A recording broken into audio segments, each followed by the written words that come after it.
Hello, hello, everyone! Welcome to this waxing night. I'm your host, Moon, just a nerdy girl doing nerdy things, and sometimes even moony things. Today, we are back with a little bit more of Genshin Impact, and we are doing the new Dane quest! We got another Dane quest! Oh my goodness, I'm so excited. I'm so freaking excited. Like, I feel like it feels like we just did the last one. It feels like we just finished the last one.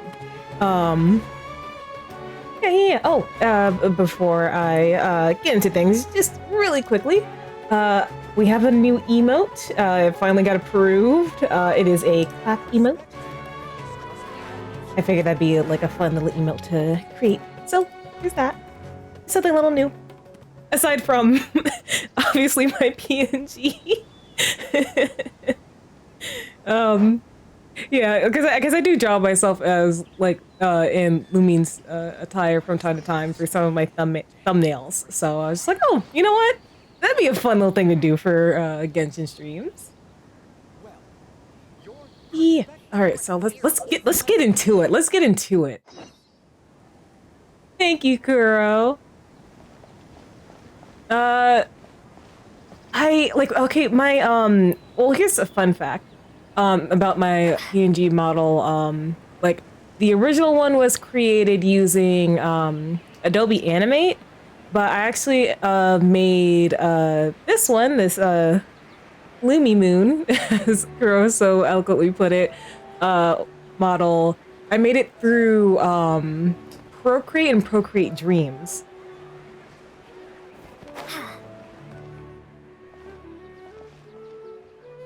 I also added like a little stylized controller because I mainly play this game on console.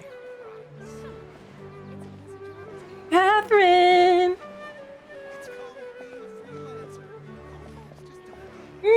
Not everyone, Kuro, but like but honestly, I love Procreate. I mean, they have a lot of great features. I will say, like, Procreate Dreams does leave some things to be desired, but they are listening to their user base and making the appropriate, they're adding things that we asked for. I really enjoy Procreate. It's worth the money. It's worth the money because like because the original program you could make little animations in, but you were limited to a certain amount of like layers, and that was like $10. Procreate's only like $10, and I believe Procreate Dreams is $20. So they're not, they're like, I don't think they really like break the bank in terms of that. I think it's a really great like art program. Like it's mobile, so you can like take it with you anywhere. There's so many different types of brushes that you can use, and you can like make your own as well. So you can like literally make whatever brush you prefer. It's got like stabilization, like you can make like stamps. Like I've seen people do some like crazy things with brushes. Oh, let's see. Oh, another feature like I've used like with my emotes, like Procreate will let you like crop the current canvas. Like you can crop and resize it and resample it. Like so like maybe you wanted it to be bigger but you don't want to like change the dimensions. You could change the dimensions and like the entire thing will like resize. I just really like using Procreate. Like that's the program I am most familiar with, and I need to start this dang quest. All right, I was avoiding coming here in Sumeru because I was afraid I would trigger the quest just by like being in the area. You know how it is, like open world. You walk into a cutscene, you're like, wait, what? All right, let's see how this goes. Perfect. It's you two. I have a commission here that has your names written all over it. In fact, I'd even go so far as to say you're the only ones for the job. Oh, really? The only ones for the job? Huh. If our help is really that important, it's probably some Archon class commission, right? I've never heard of that classification before. But sure, we're happy to take this on. Which Archon do you need to deal with today? The Adventurers Guild doesn't employ that kind of classification system. In fact, this commission is also probably not nearly as intimidating as what you're expecting. All it asks us to do is to find a missing person. Huh? Then why did you say we were the only ones for the job? There's gotta be more to this missing person than we know. I came across this commission while reviewing our backlog not too long ago. It seems simple, but our records indicate that over a dozen successive efforts to complete it have all ended in failure, despite attempts by several accomplished and renowned adventurers. With the reputation of the Adventurers Guild and the performance of the Sumeru branch at stake, it's in our best interest to assign this commission to the adventurer with the highest completion rate over the past few years. I heard there's pretty much a community for people creating brushes since Procreate is more probably there's a lot of brushes that you can import from others. Ooh, yeah. I actually, like on TikTok, I literally have like a folder, like a favorites folder of just like Procreate brushes, like things that people created and like brush tutorials. So I can make my own. It's really nice. It's really nice. Well, that's us for sure. Flattery will get you everywhere with Paimon. All I'm asking is for you to give it your best shot. Oh, you're fine, Kuro.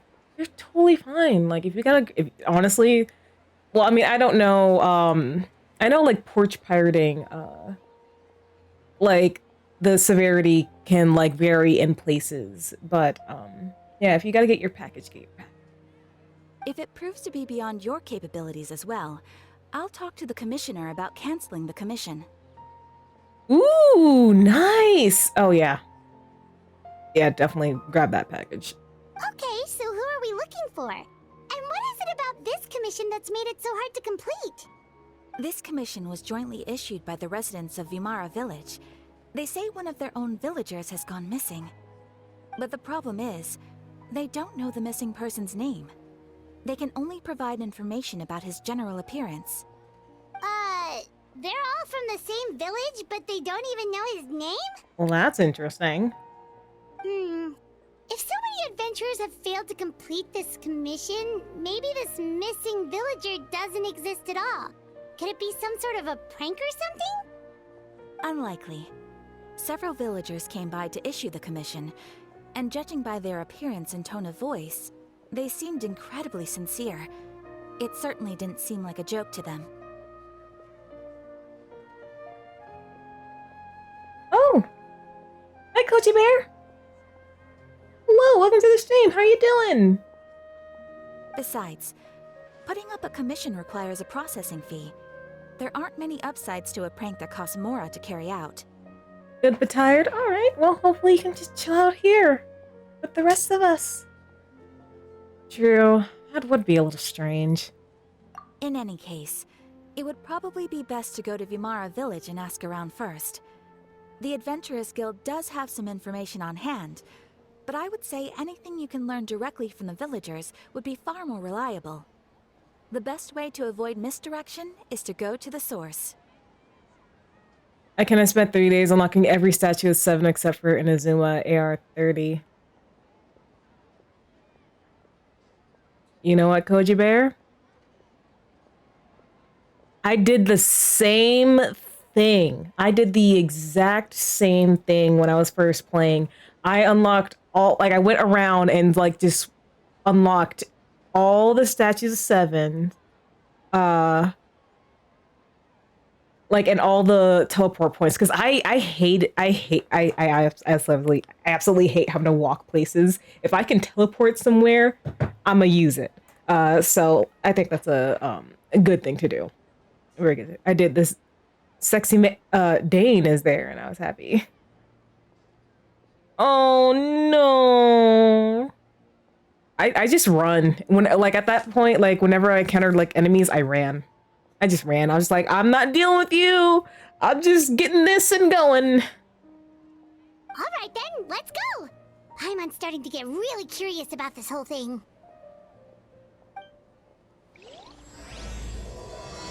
Bedtime story. I'm very excited. I'm so freaking excited about this quest. Okay, go to Vermont Village. Ooh, are they good, Kuro? I hope they're good.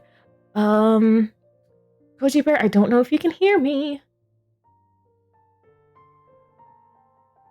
Ooh. Koji Bear, like, yeah, this is very intentional. You can essentially call this like Lumine cosplay in the form of PNG.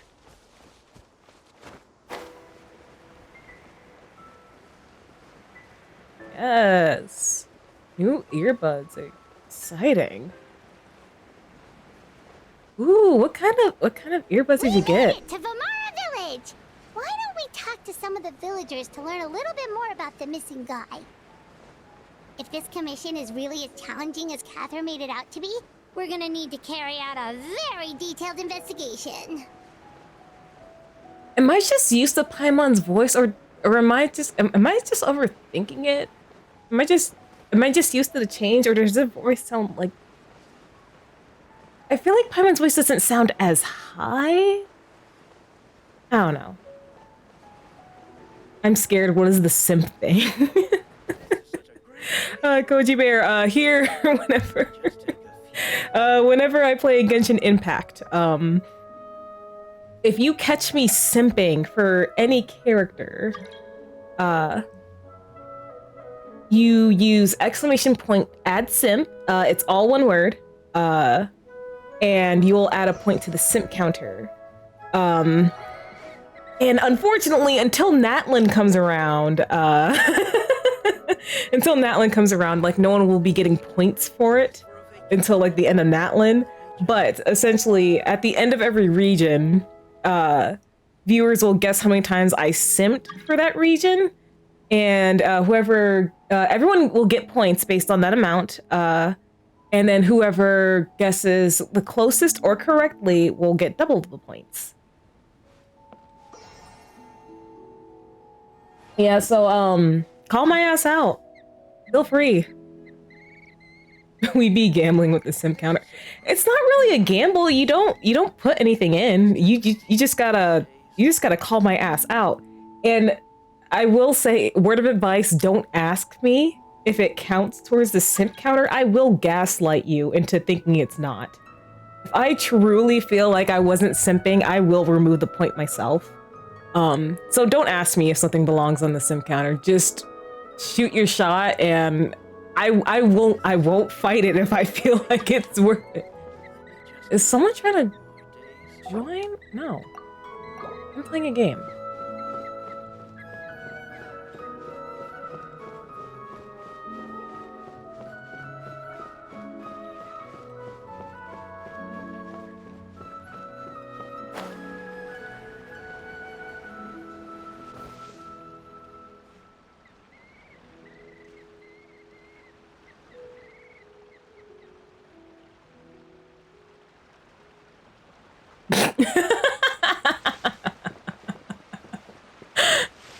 Oh, Koji, were you so silly? Okay. Alright. Give me some info about this dude. Hello there. You looking to buy something? I do business in this area. Oh, no, we're adventurers. Catherine sent us to look into a commission here in Vamara Village. Ah, so you're here about that, then. Ah, you're not the first, that's for sure. We've certainly made a lot of trouble for you all. Oh, like chickens, right, Koji? Right, Koji? To be honest, we aren't holding out much hope. Many adventurers have made their way out here, confident they'd be able to help us, only to leave soon after with Look at nothing to show all for their those efforts. chickens.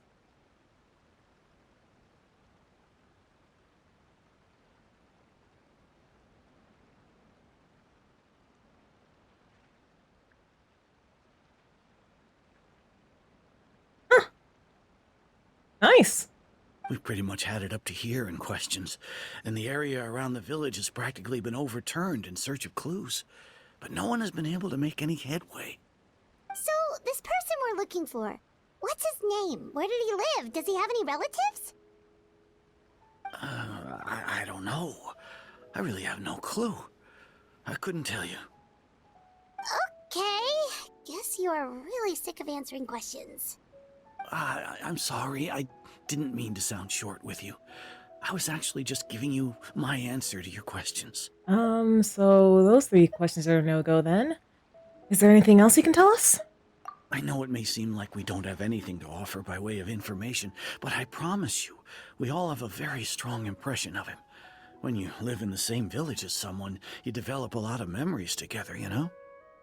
We just don't know the specifics. Maybe we did at one point, but that information is long gone by now. So mass amnesia? At least that's what everyone in the village seems to think. We've all exchanged what we know, and that was the only logical conclusion. Alright, specifics aside then, what kind of person was he? Young guy, in his early 20s probably. Incredibly kind sort of person, always willing to lend a helping hand. I'd chat with him when I didn't have any customers. I even saw him stick out his neck for others on more than one occasion. Very interesting guy, that one. Oh, I know exactly what you're talking about, Koji Bear. It's that one little girl back at like Tenyu Vale. I've seen that. I've seen so many clips of people telling streamers that, and they're like, "Huh?" Hey, Delta, thank you for the lurk. Now that you've started talking about him, you don't seem nearly as down in the dumps as you did before. Seems like he left a pretty good impression on you. But of course, everyone in the village is pretty fond of him. We wouldn't have issued that commission otherwise. You can't remember his name. There aren't many young people like him nowadays. So genuine and pure. To think that he just up and disappeared one day. I just hope nothing bad happened. Could he have just moved away without telling anyone? No, he's not the type to leave without saying goodbye.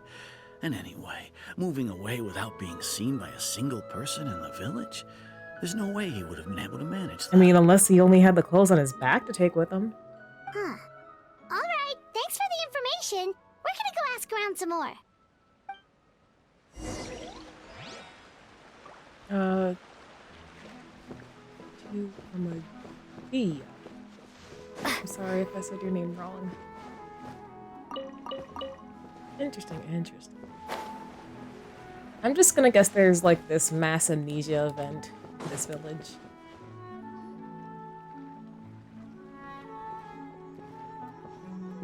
It's that guests I hear. Hi, Grandpa Amadea. We're here to help you look for the guy that's gone missing. Oh, I wasn't wrong. I'm Adia. All right. Ah, so that's what brings you to these parts. Coming all this way for our sake. That's so very kind of you. With your help, I trust that young man's case is in good hands. Could you tell us a bit about him? Of course. I'm happy to help any way I can.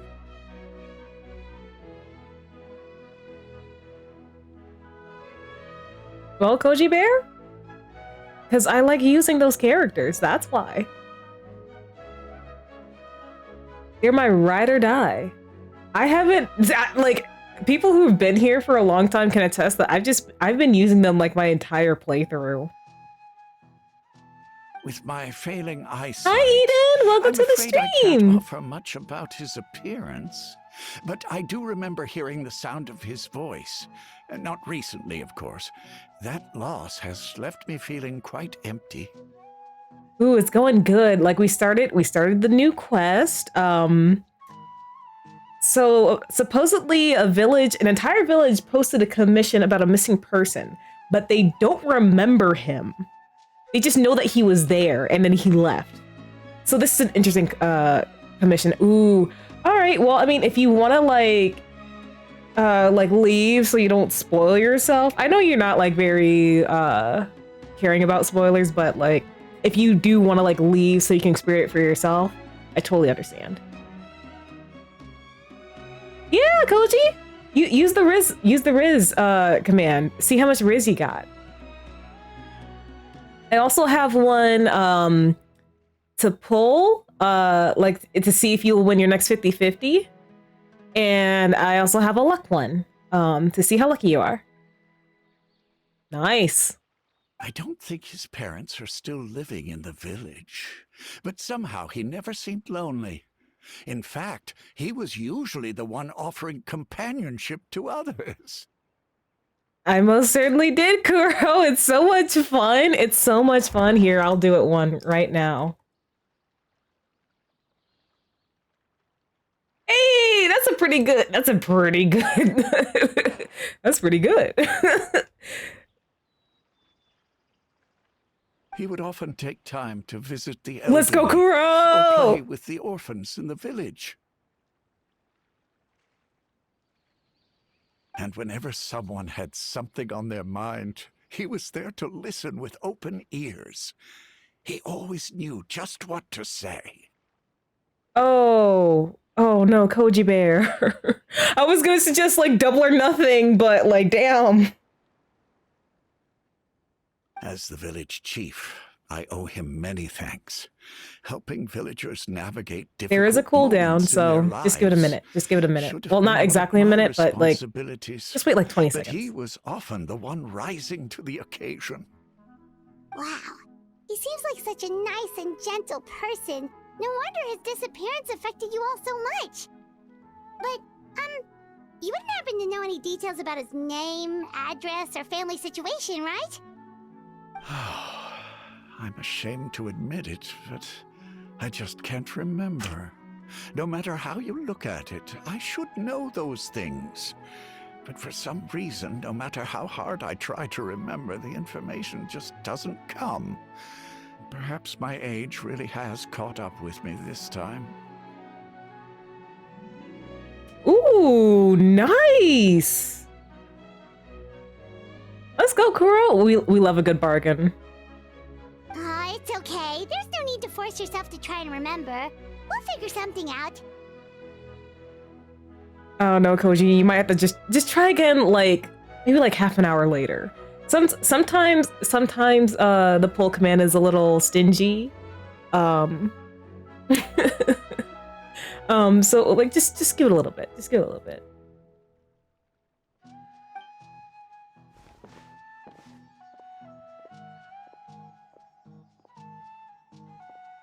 Well, Traveler, what do you think? There's probably more than is case than meets the eye. Other things are not adding up. Paimon thinks so too. Like, the name thing. It's so weird that no one remembers his name. And nobody has been able to tell us anything about his family or where he lived. It's like this guy's been erased from reality or something. Well, I don't think he's had access to Irminsul. But I would say it's more like he's someone who's only exists in people's memories. Wait, so you're saying it's not that he's been erased, necessarily, but more like he never existed to begin with? Okay, Paimon's gonna need some time to process that one. Someone who only exists in people's memories? Could it be like what happened with Greater Lord Rukadevada? Like some sort of mass alteration of people's memories?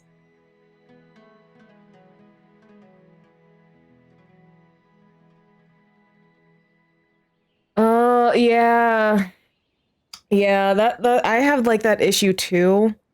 I don't particularly like wearing over the head headphones because my ears end up hurting because like it's just like squishes. Like it's just not comfortable. So I prefer wearing earbuds over headphones. Wow, I hugged it. I wouldn't call Stream Elements an AI. They're a bot. They're a bot. I wouldn't call them AI.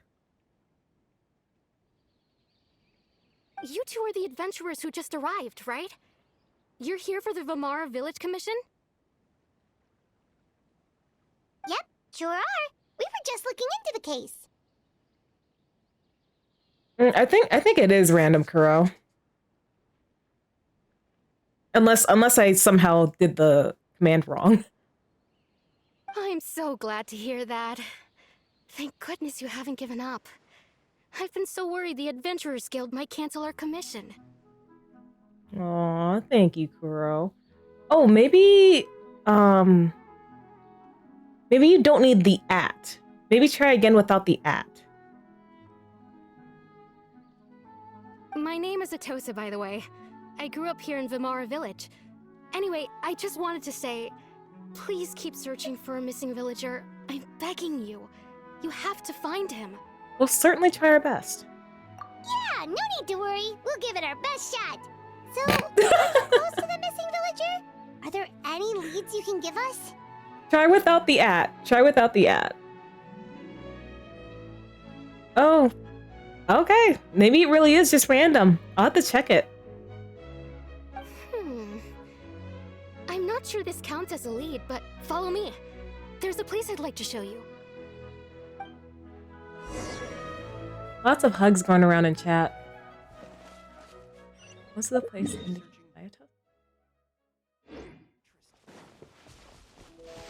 Oh yeah, that's walking distance. Hi, official. Welcome to the stream. How you doing tonight?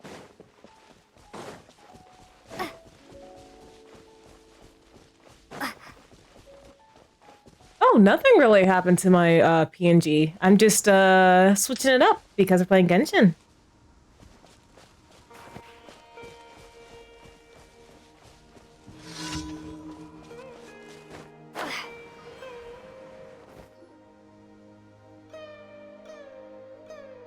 Is this the place? Under this tree?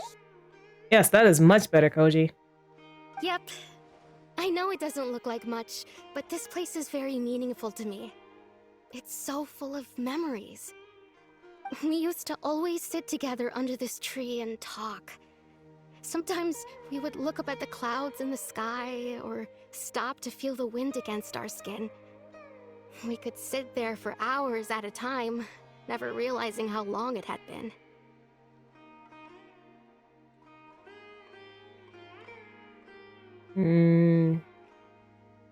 I'm confused, official. All I did was like make a another PNG model that's just like Lumine. That's all. I was actually adopted by the people of Vimara Village.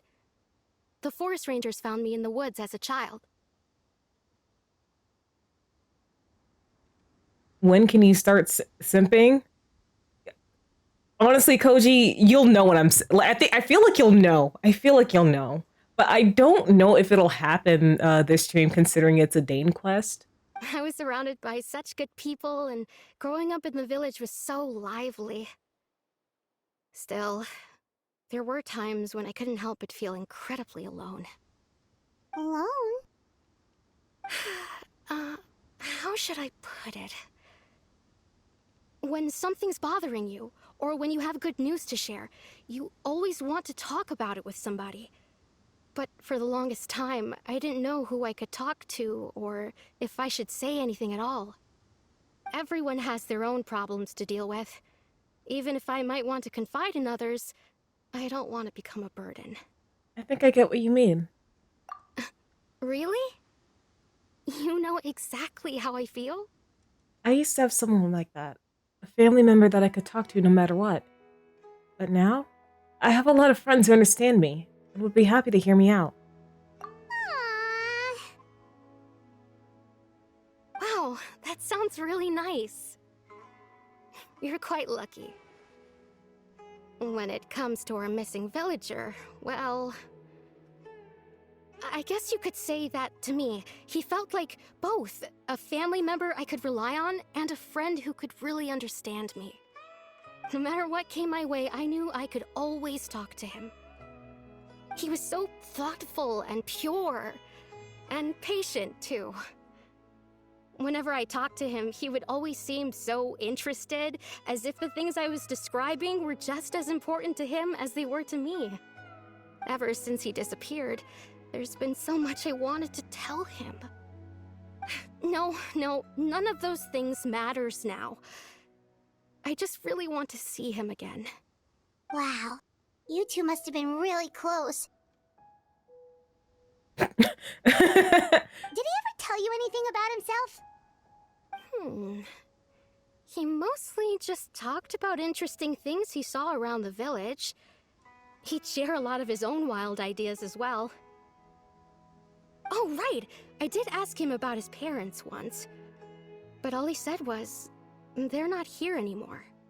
I didn't know whether that meant they had left the village or passed away, and I didn't want to pry.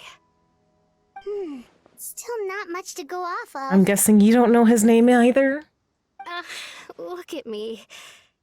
Talking your ear off and still nothing to show for it.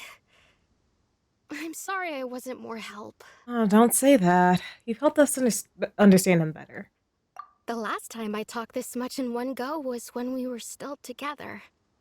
Oh, come to think of it, every time we talked, it always seemed to be around dusk, just like right now.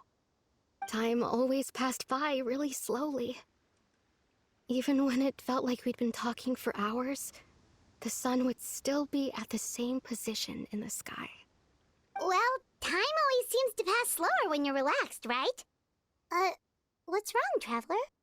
It was always the same time of day, and time never seemed to pass. Based on what we've learned, this is definitely not a regular missing persons case. What Atosa just told us about time could be the key to unraveling this whole mystery.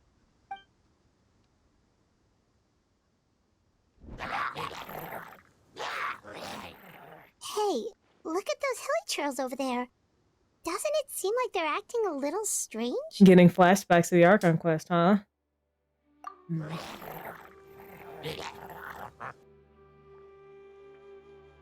The Abyss Order. Could they be the ones behind all of this? Ooh, because I got those vibes.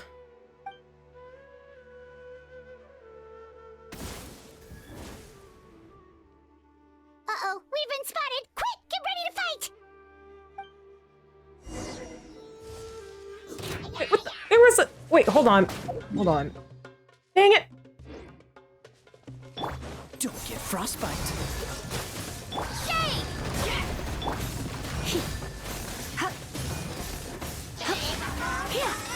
I'm definitely thinking about the last Dane quest for sure. But I'm also thinking, like, since we're in Sumeru, I'm also like thinking about like, oh, maybe all the villagers were asleep when this happened. Like when they met this guy.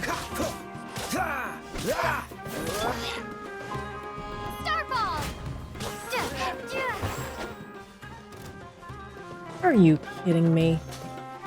Bet you can't keep up with me. No one escapes but... Dodge this.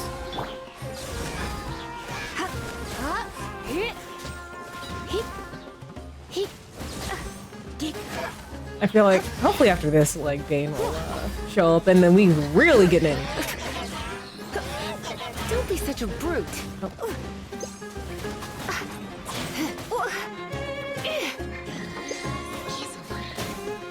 Damn. Drop.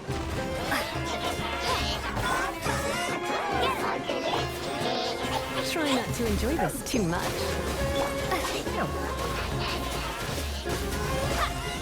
There we go.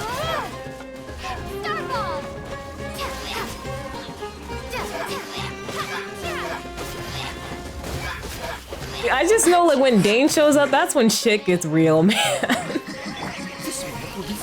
That's when things get real. When Dane shows up. I'm ready for the lore. I'm ready for some lore, man. Freeze.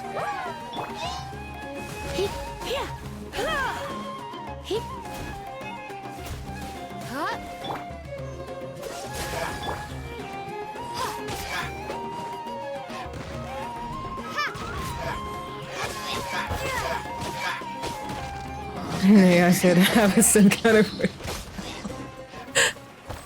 I mean, Delta kind of has his own, too now. I wasn't expecting monsters to show up. If you hadn't been here, I'm not sure what I would have done.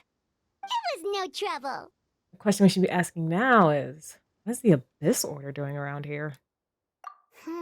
Now that I think about it, the hilly trolls around Vilmara village have been a lot more active lately. They seem agitated and would often attack anything in sight.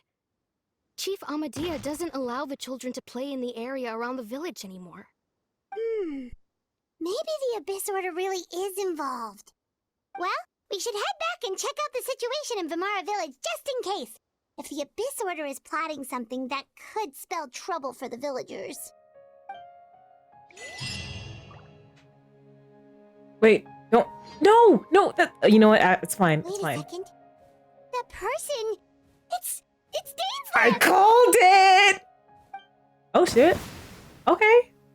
Do your thing. Ah, it's you two. Yeah, what's up, Cat Noir? Oh, a friend of yours? You could say that. No, this. Yeah, I was like, wait, I was gonna follow that Sealy. Well, I'll leave you all to it then. I should head back to the village and check up on Chief Amadea and the others anyway. Well, see you later. Yep, see you later, Atosa!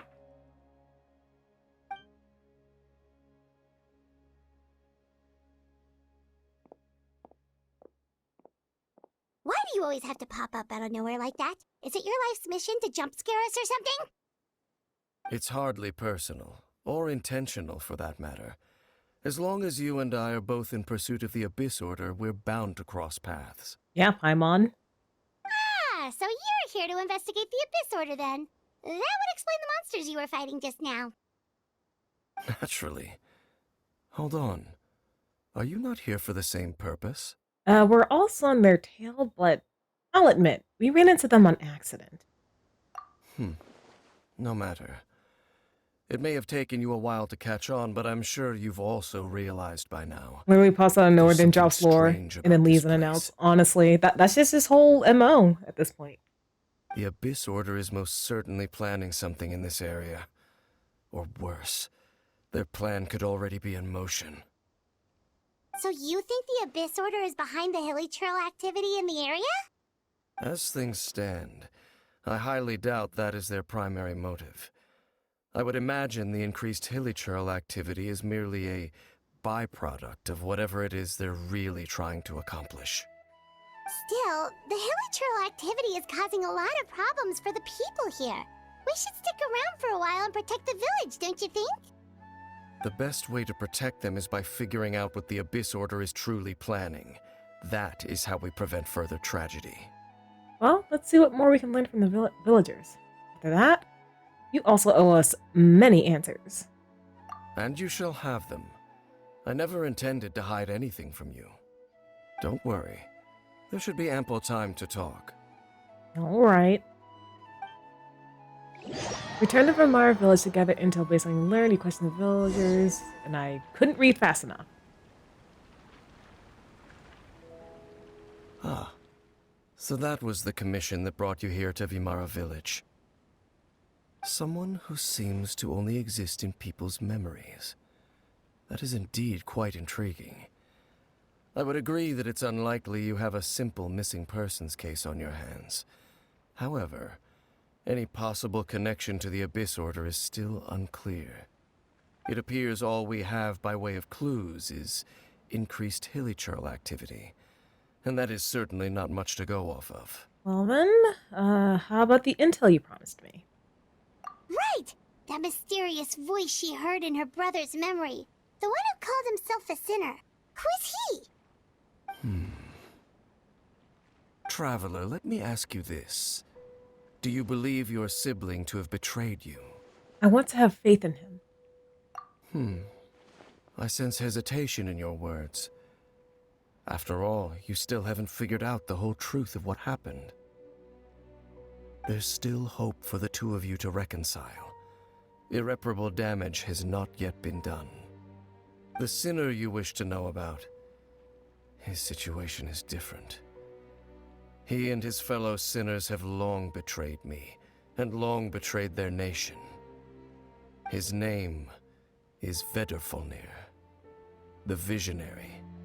Wait, I know you just said it, but Vedrfolnir. Okay.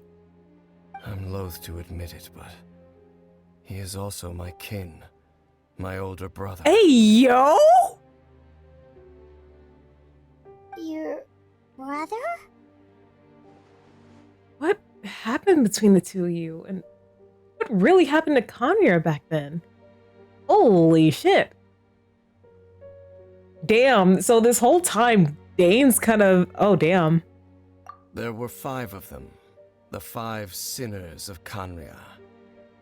The wise Roptatir, the visionary Vedderfolnir, Gold Rhindaughter, the foul Sertologi, and Rehir of Solnari, Rerir.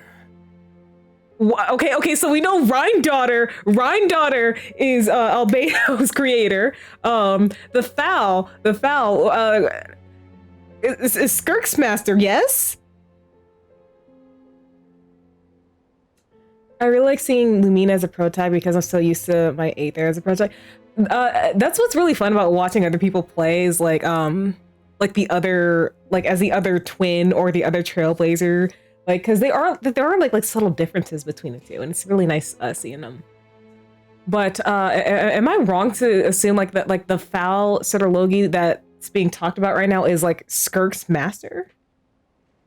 Yes, we really naming the big mages, yeah.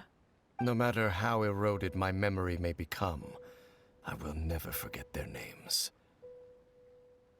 One day, I shall have my vengeance. Wait, some of those names sound really familiar. Rhindaughter is the one who created Albedo. Sertologi is Skirk's master. I should let the game speak. And the one we just learned about, Dane's brother, Vedderfolnir. If he was the voice of the sinner, then the one who inspired Clothar to create the Abyss Order was him. Somehow, everything is connected. If that's true, then the stone slates we found in that ruin in Fontaine, the ones that outlined Fontaine's prophecy, that was likely Verderfolnir's doing as well. I can't say his name anymore. Verderfolnir. Okay. They were once people of great esteem in Kanria, those who carried the hopes of the nation. They were the best of their peers, outstanding in their respective fields. 6 of us, together. We should have been the ones to prevent the disaster, the ones to stop the Vinster King from continuing to rock the foundation of the world.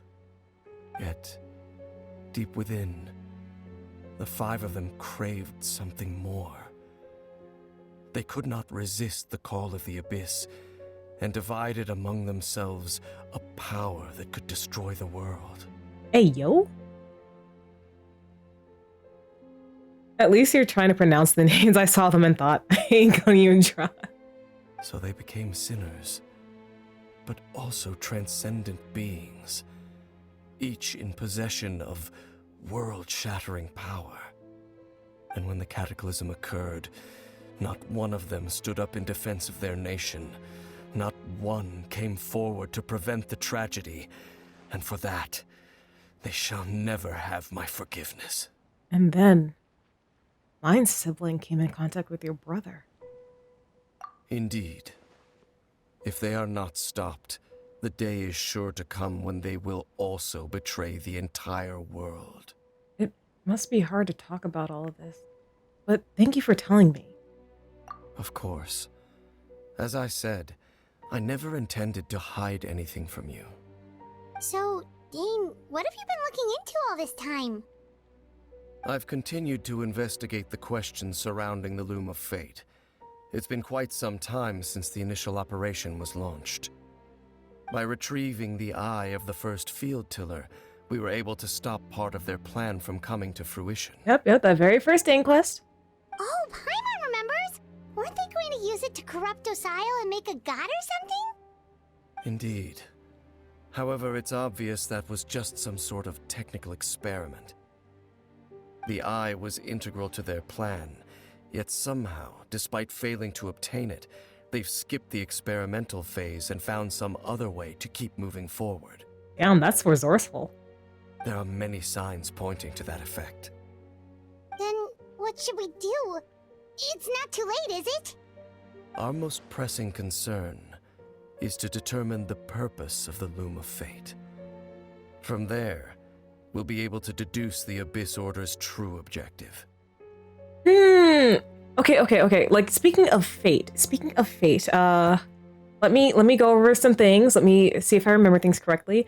Okay, we, the protagonist, are a descender, and descenders are people that aren't from Teyvat that have the ability to alter Teyvat's fate. So maybe this loom of fate, like a loom, you use it to create things. You weave strings together to make a fabric. So maybe this loom of fate is like it's supposed to be in some way, shape, or form to allow them to change the fate of Teyvat.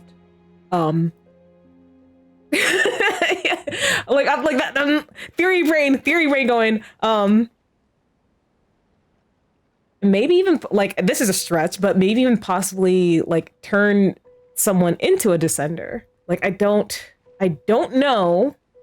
I don't know how the Fatui can tell that we're a descender and our twin isn't, but they have their ways. They have their ways. I don't know. Like this is just some random thoughts that I'm having.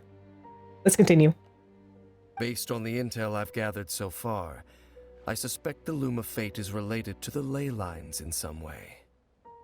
The ley lines? Traveler, you were able to observe your siblings' memories last time, yes? Good, because I don't want believe that was spoilers. due to the fact that the ley lines in that area were unstable. My recent investigation has shown that Abyss Order activity in a particular area is usually followed by a series of issues with the ley lines. And one of the things that flow through the ley lines are memories. Wait, then our commission here in Vimara Village, the person who seems to exist only in people's memories, could it be connected? Oh, so maybe this missing person is like someone who's gone, but their memories are flowing out and it's affecting all the villagers. Because that's what happened in like Raiden A's like second story quest. There were a lot of like ley lines that were acting funky, and we met a lot various people who were long gone, but they still interacted with us. So I think that's what's happening here. Memories, ley lines, loom of fate, a missing person that doesn't seem to exist. What's the connection between all this? That's a really good connection I didn't think about. It's certainly possible. I'll join your investigation tomorrow. This missing persons case could very well turn out to be the key to unraveling these mysteries. Well, if we're teaming up with Dane again, we're gonna need all the energy we can get. Let's try investigating somewhere a little further away tomorrow.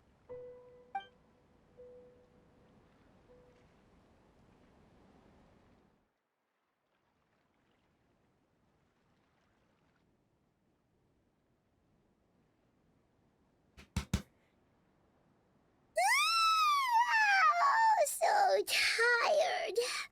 Paimon used way too much brain juice yesterday. It's all Dane's fault saying all that complicated stuff. I didn't sleep well either. My head's a mess. Well, let's go find Dane. We've got a lot to do today. Dr. Dane. Where are you, Dane? Oh, there you are.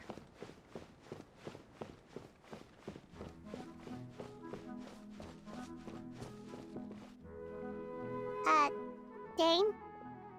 Hello, Dane? Why are you just zoning out over here? Did something happen? What's wrong, Dane? The missing person from your commission. Could you describe them to me? Oh, young guy? Early 20s? Seriously, Dane, what's going on? There appear to be certain memories in my mind that weren't there before. Oh, did you get a visit from him? Memories of him. Maybe we just talked too much about him yesterday and you had a weird dream or something? I feel like he's appearing in these people's minds during their dreams. No, it wasn't a dream. They're memories. Memories that suddenly appeared in my mind after I woke up. And I'm certain I've never met this person before. Well, what exactly did you remember? I remember handing him the eye of the first field tiller. Huh? What? Uh-oh. Okay, so this missing person definitely has something to do with the Abyss Order then. Indeed. And it appears he possesses the ability to implant memories into the minds of others. How is that even possible? Wait then. All the memories the villagers have of him, could they be fake too? Maybe they never knew him at all. That's not good.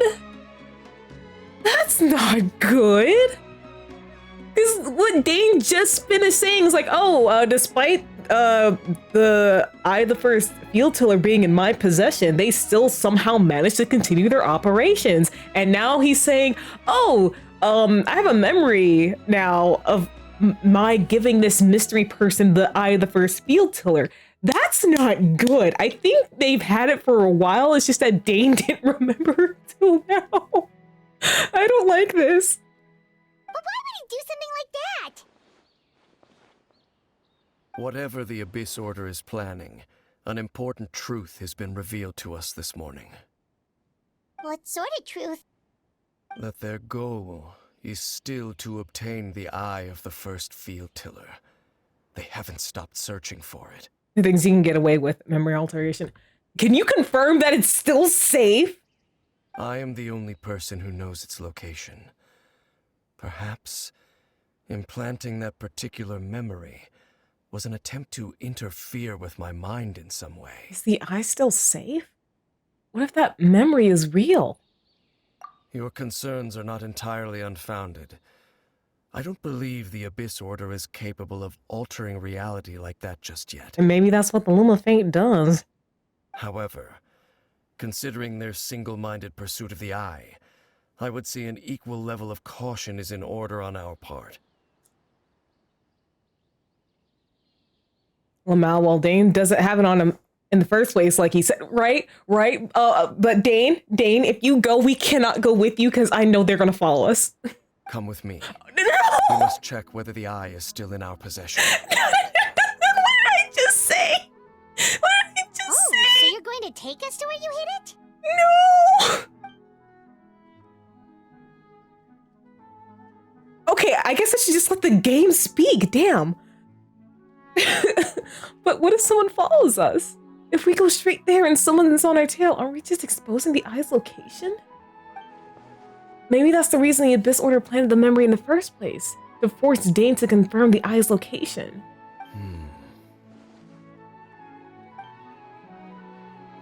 Even what I know of him, though, I'm sure Dane has already thought of that possibility. Seems like he might already have a plan. All right, Dane, lead the way. Of course.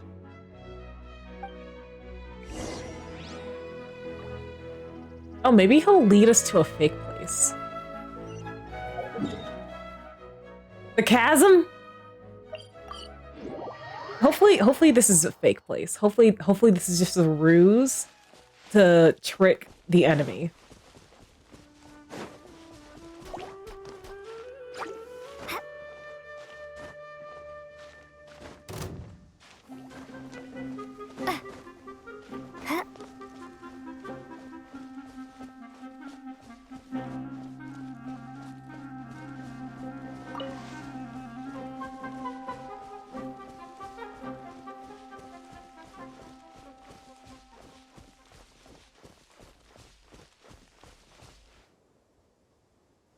So you hid it way out here?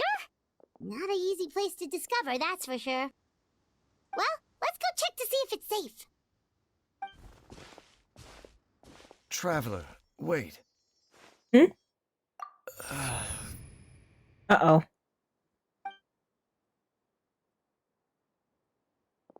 We've no time to lose. Let's head inside. Oh no. Oh no. I don't like this. They're fucking with Dane right now. What's Dane gonna tell me just? Hey, wait up!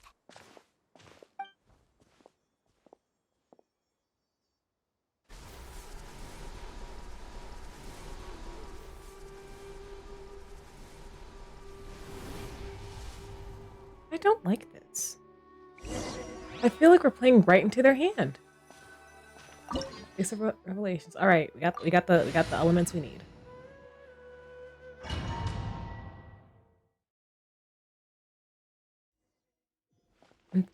Oops, other.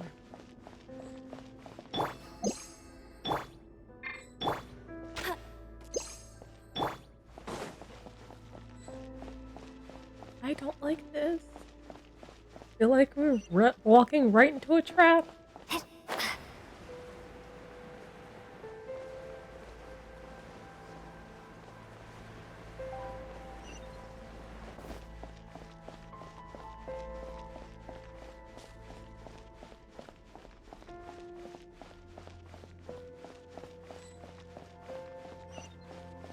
And I feel like Dane is like I feel like whoever this mystery person is messing with Dane. I feel like they're in his head.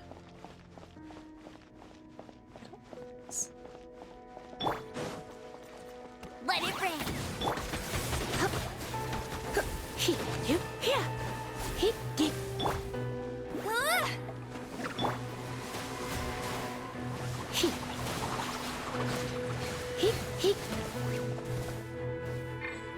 Dodge this! Drop!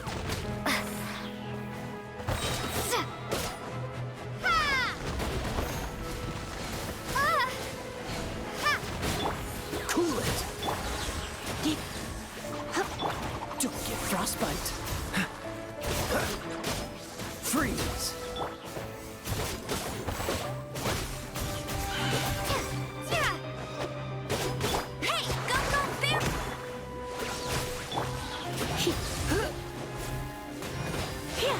You're in for a little shock.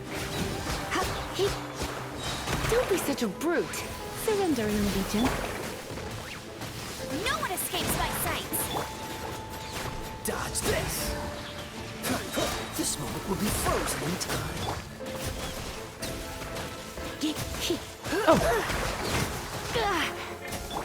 Yeah, I can't switch. Let me switch. It appears the mechanisms here have changed over time. You can access the upper floor through the side door. Perhaps you should try reactivating the mechanism over there.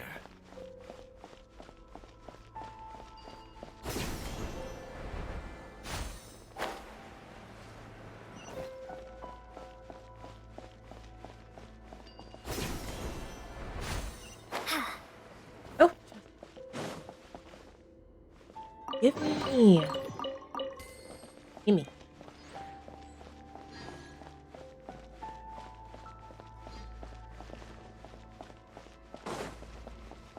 Alright. Door's open.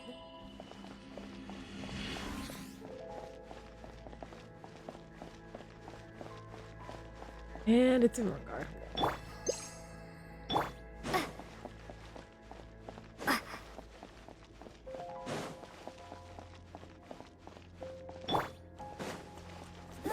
Get him.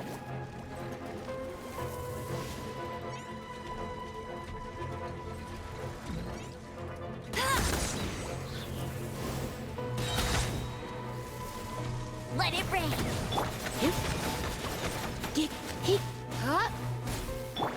Crumble apart. Don't get frostbite!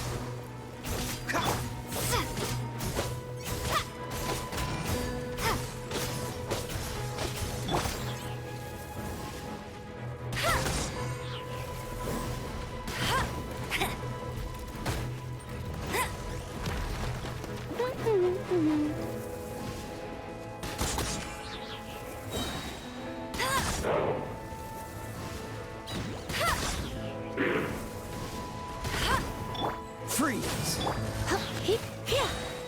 Try not to enjoy this. No one escapes my sights. What's the cool it?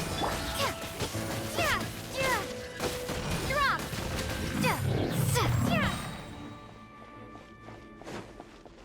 Alright.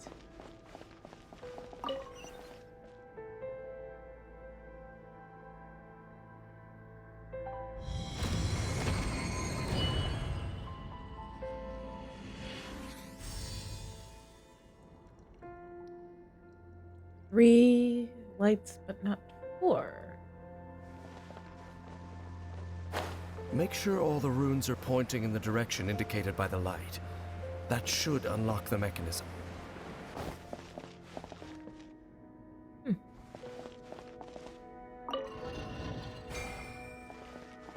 Oh.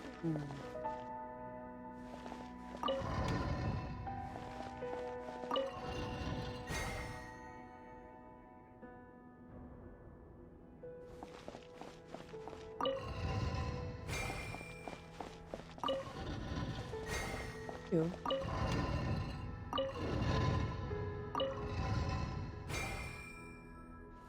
Ah, the door's open. Let's go. Our destination is just up ahead. This is some nice security, Dane. It's a shame that I feel like this is all about to go to waste.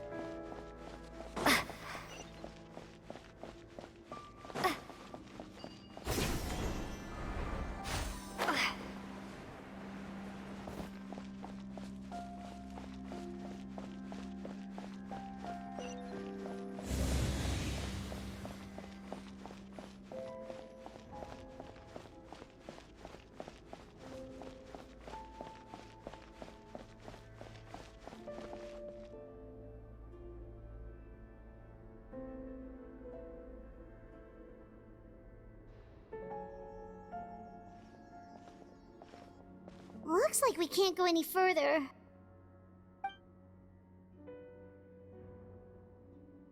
Be on your guard. I sense the presence of the Abyss. Yep, called it. It's the Abyss Order! They're here! Well, I mean, I think we all expected this to happen, right?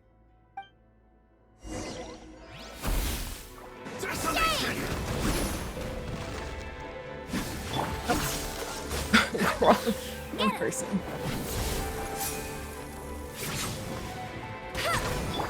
Person's already Kaeya. Oh, hey, Sunrise, welcome to the stream. Thank you very much. I was just like, you know what? You know, it'd be like really cute if I just made like a Lumi inspired PNG for when I play Genshin.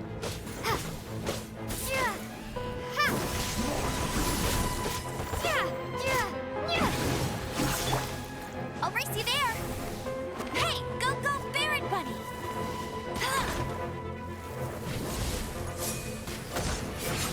Bet you can't keep up with Let It Rain.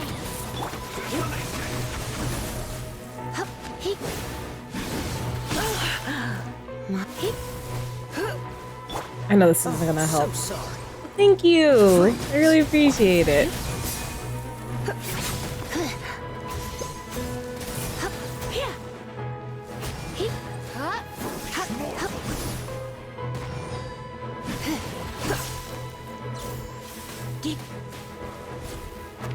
Come a little closer.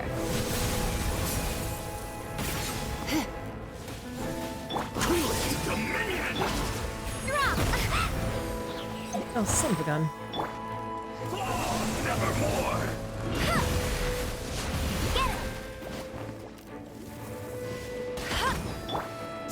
Surrendering will be gentle.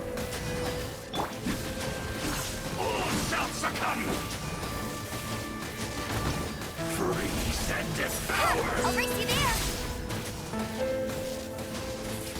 Hear the final prophecy. Not so hard. That's cheating. Go Barrett Bunny. Foolish mortals! Cold conquers all! Feel no more! Let the frost fly! Desolation! Alright. Just as I suspected. The false memories were a trap. The Abyss Order just wanted to follow us here. Now that they're in the vicinity, we should have a chance to see... But Dane? You okay? What's wrong? Can you feel that? There's been a disturbance in the ley lines. It must be the work of the Abyss. Are you okay? Wow, you must be really sensitive to that sort of thing. Paimon doesn't feel it. You two, do as I say. Use that mechanism over there and leave this place. Leave you here on your own? Will you be alright? The Abyss Order is putting something in motion. If you return to Vimara Village, I suspect you might finally have the opportunity to locate the missing villager. Dang, leave is never okay. Just think of it as a way to divide and conquer. Alright. I feel like this is going exactly to the point, though. Because you never had these types of reactions before. Game does have a... But something still feels off. What am I missing?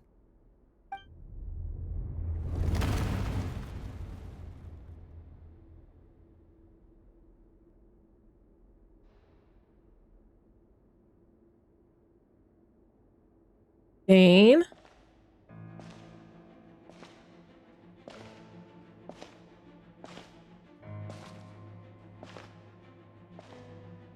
No, wait. Does he get those reactions every time his brother is near?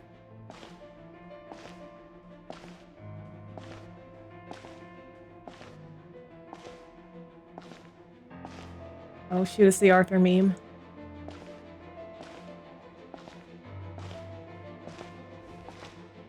Oh no, it's Ether!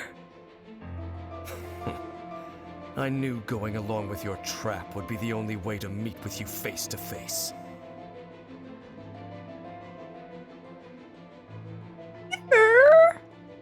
You risked your safety, and that of the Eye. That's quite the gamble, Dainsleif. But I believe that I am the one walking into a trap laid by the Twilight Sword. So you came here all on your own? What about those followers of yours? When the Twilight Sword is prepared for battle, any army I could send would only be marching to their doom. Better that I face you alone. Oh. His earring is white. I know you must have a lot to say. But if it's a conversation you want, you'll have to defeat me first. Oh, okay, because oh damn, Ether as the antagonist sounds mad good. I definitely gotta see like the other perspective. But like I saw some unfortunately I did see some things here and there because you know people, I'm on the internet and people don't shut up, but someone did say like, oh, the Abyss Twin, like their attire, like what the part of their attire that lights up is white, so maybe they didn't have their powers sealed like you, the protagonist one, does. So I did see something about that. It's so hard to be on the internet and then do things later than everyone else. The Abyss Order's on the move. The ley lines are all out of whack. We better hurry back to Vimara Village and see what's going on.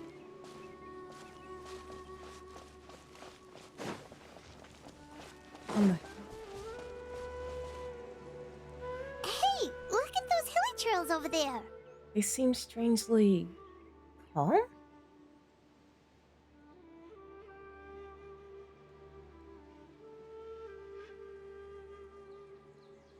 I have to stay off the internet for a whole day if I don't finish something the day of. Lol, I feel yeah. Weren't they acting super agitated just a little while ago? Why are they so calm all of a sudden? Wait, I hear something. In the New World, they bade farewell to the shrouded sun. At last, they no longer needed to dwell on their suffering, or try to differentiate between various thoughts of blasphemy. Such was the price they paid, and thus their souls became cleansed and pure. Did you hear that? What was that sound just now? You heard it too, Paimon? It was someone's voice. It sounded so gentle. Could that voice be comforting the hilichurls in some way? Oh, this is weird. Let's check if this is happening anywhere else. Yeah, maybe I just wasn't like paying attention to it, because like sometimes like, because I do remember like it being pointed out, I was like, oh yeah, like whichever element you're using, your attire will shine differently, like in the color, because I am Geo Traveler, so my attire has bits of yellow in it. Looks like the same thing is happening over here too. The hilichurls are calm. Oh yeah, and it's dusk. You see, we're both still here. We've reclaimed an endless amount of time to love. Release your tears. You no longer need to hold back your sorrow. It's that voice again. I didn't pay attention to that for the Abyss one either.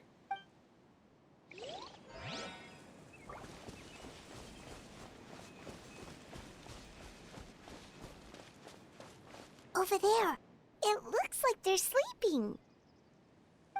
In the end, he whispered softly, "Sleep well, Father. Sleep well, my beloved people. When you awake, that which differentiates us shall be no more." It almost sounds like a poem or some kind of story.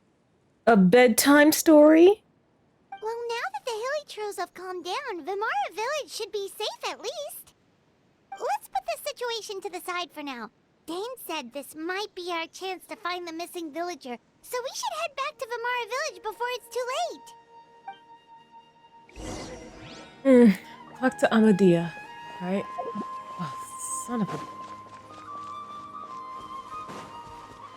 Make me walk? How dare you?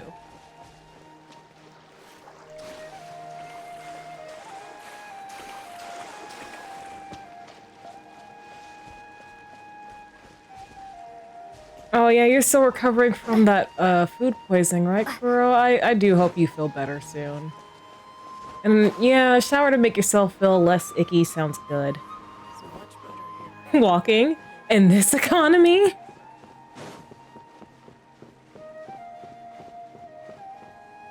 Oh, it's just a cold? Oh, I'm sorry you're not feeling well. Damn. Grandpa Amadea, is everyone alright? The Abyss Order seems to be up to something nearby. I feel like I get sick on weekends nowadays. Oh no, that sucks, dude. The Abyss Order? This is the first I'm hearing of it. The weather's been going bonkers. Oh, like, is it like switching between like warm and cold weather? Like, cause I hear that happens a lot. Like when the temperature changes, that you just get a cold from the sudden temperature change. Thank you for your concern. But as far as I'm aware, it's been business as usual here in the village. Well, that's good to hear. Mm-hmm. Oh, also, you didn't happen to come across any clues about the missing villager while we were gone, did you? Someone's gone missing, you say? Who would that be? Huh? Oh, no, he's really gone. You don't remember? Things just got even more complicated. You know, the young guy from Vimara Village. The one you've been looking for all this time. You posted a commission with the Sumeru Adventurers Guild. That's kind of the whole reason we're here, actually. Your missing persons commission. Ah, I do apologize, you two. I hope I'm not worrying you too much. I'm sure it's just my age making me forgetful again. At least right now, I can't seem to recall whatever it is you're referring to. Perhaps you should try asking someone else. But how is that? All right. Thanks for your help, Grandpa Amadea.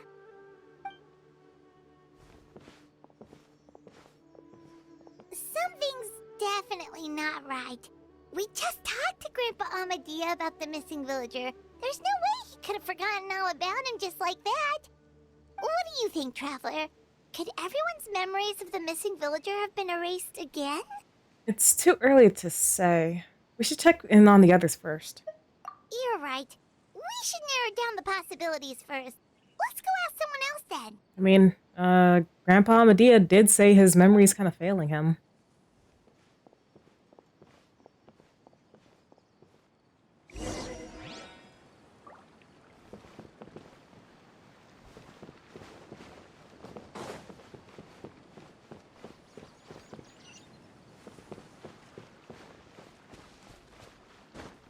Went from really, really cold to hot, then back to cold. Oh, yeah, that's probably what it is. Sudden temperature, your body did just not like the sudden temperature changes.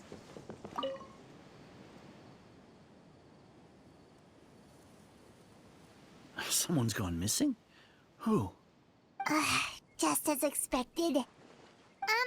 That guy you said a bunch of nice things about earlier? The one you always used to chat with. He's around 20 years old, and you said he was a kind, warm-hearted person? Oh, I know who you're talking about. Really? You remember?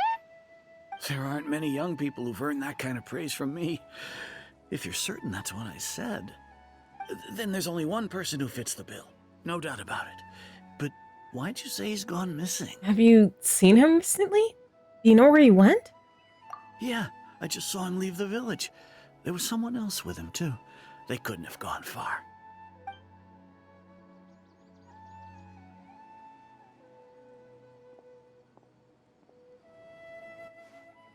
Strange. Bayram seems to remember him. And apparently he just saw him?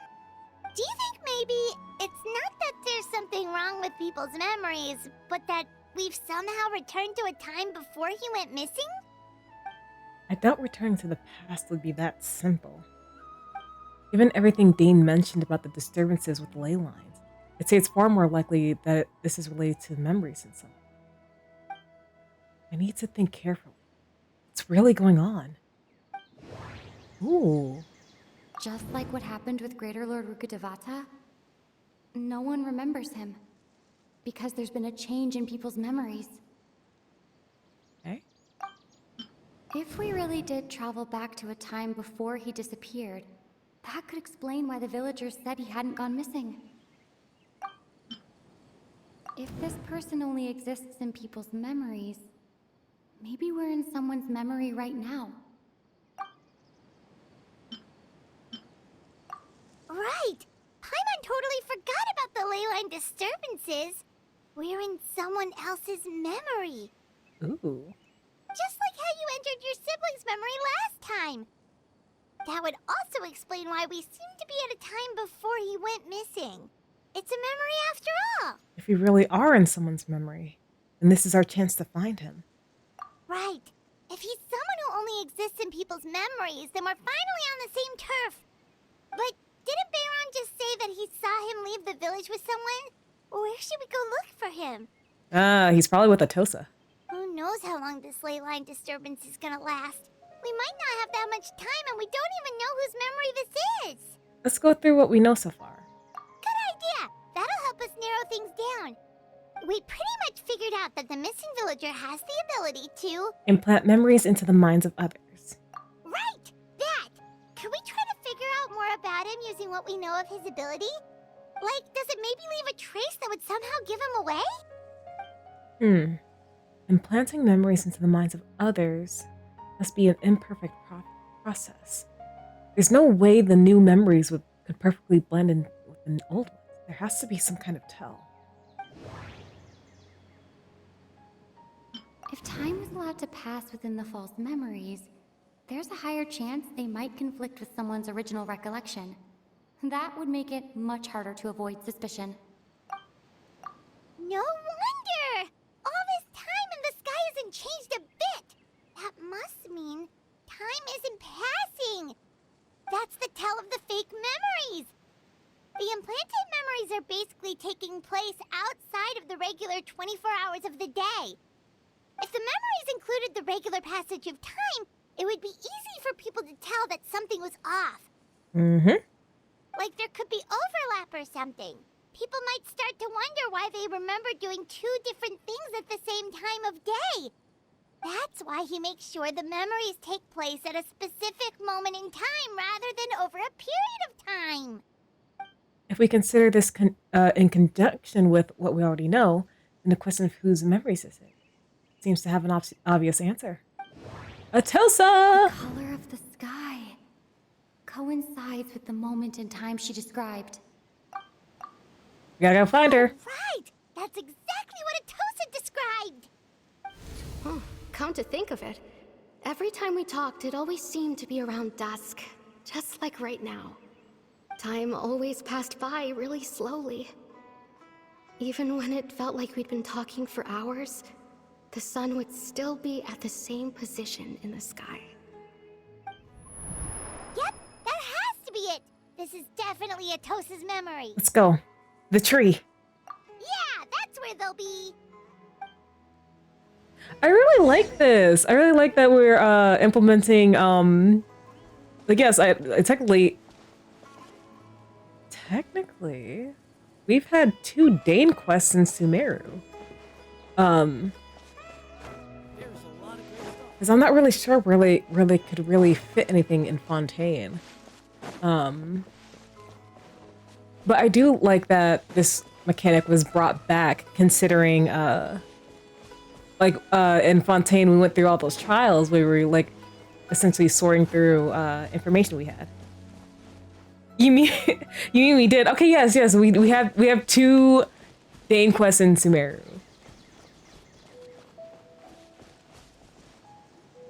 So, you see, Granny Jahiet was a mercenary when she was younger. She just talks like that out of habit. She's not trying to scare the children on purpose. Oh, there I go again. Always talking about my own things. Do you maybe have anything you want to share? It's okay if you don't. Okay, you're from Conria. You are absolutely from Conria. What you think of me? Oh, I think you're an incredibly strong, damn, thoughtful young woman.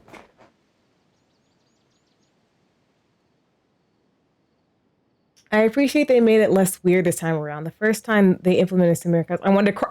Right? It was so...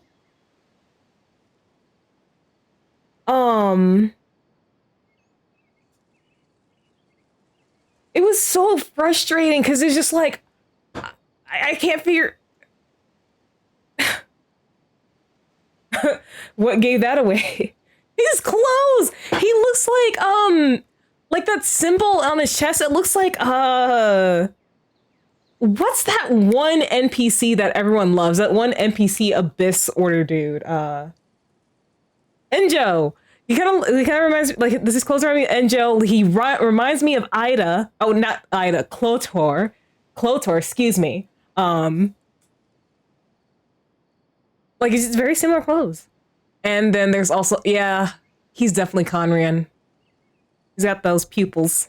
You'll meet many amazing people and live a very happy life. You won't miss someone like me. Huh? Are those your friends over there?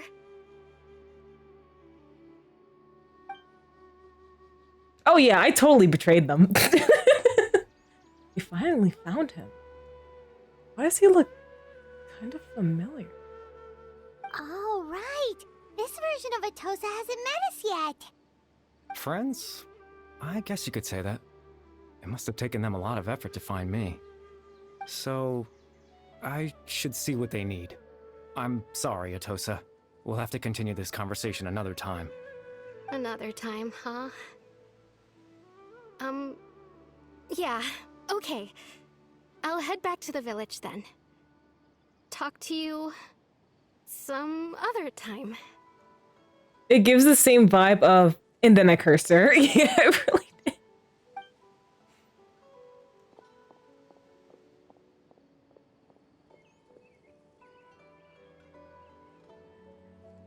It's nice to see you, Traveler.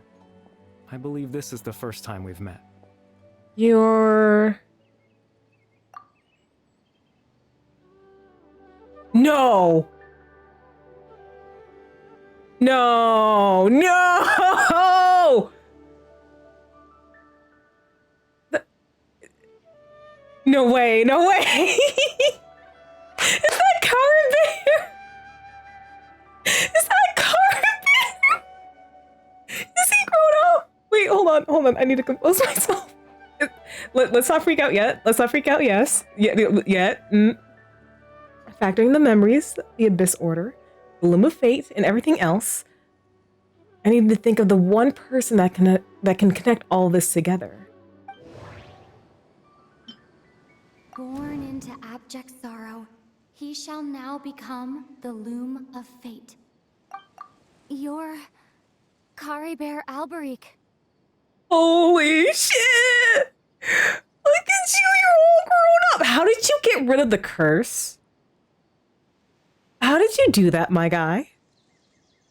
Also, damn, I can see where Kai get his good looks from. God damn! Oh, you know me? That's quite the surprise. I don't believe I've met you before. Right, because we met, we quote-unquote met in my twins' memories. Oh, I see. It was the memory, wasn't it?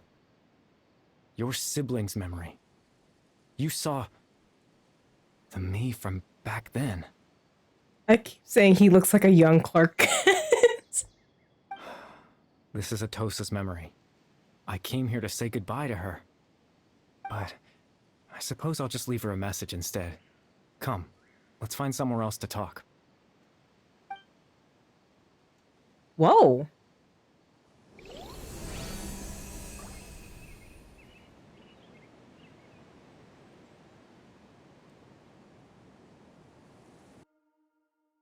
Okay, you expect me to translate that?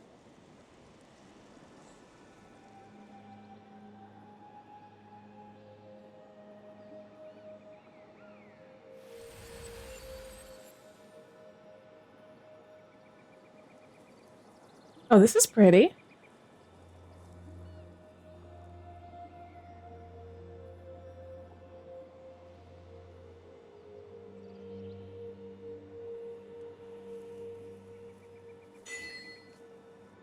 People have online, but they don't tell us.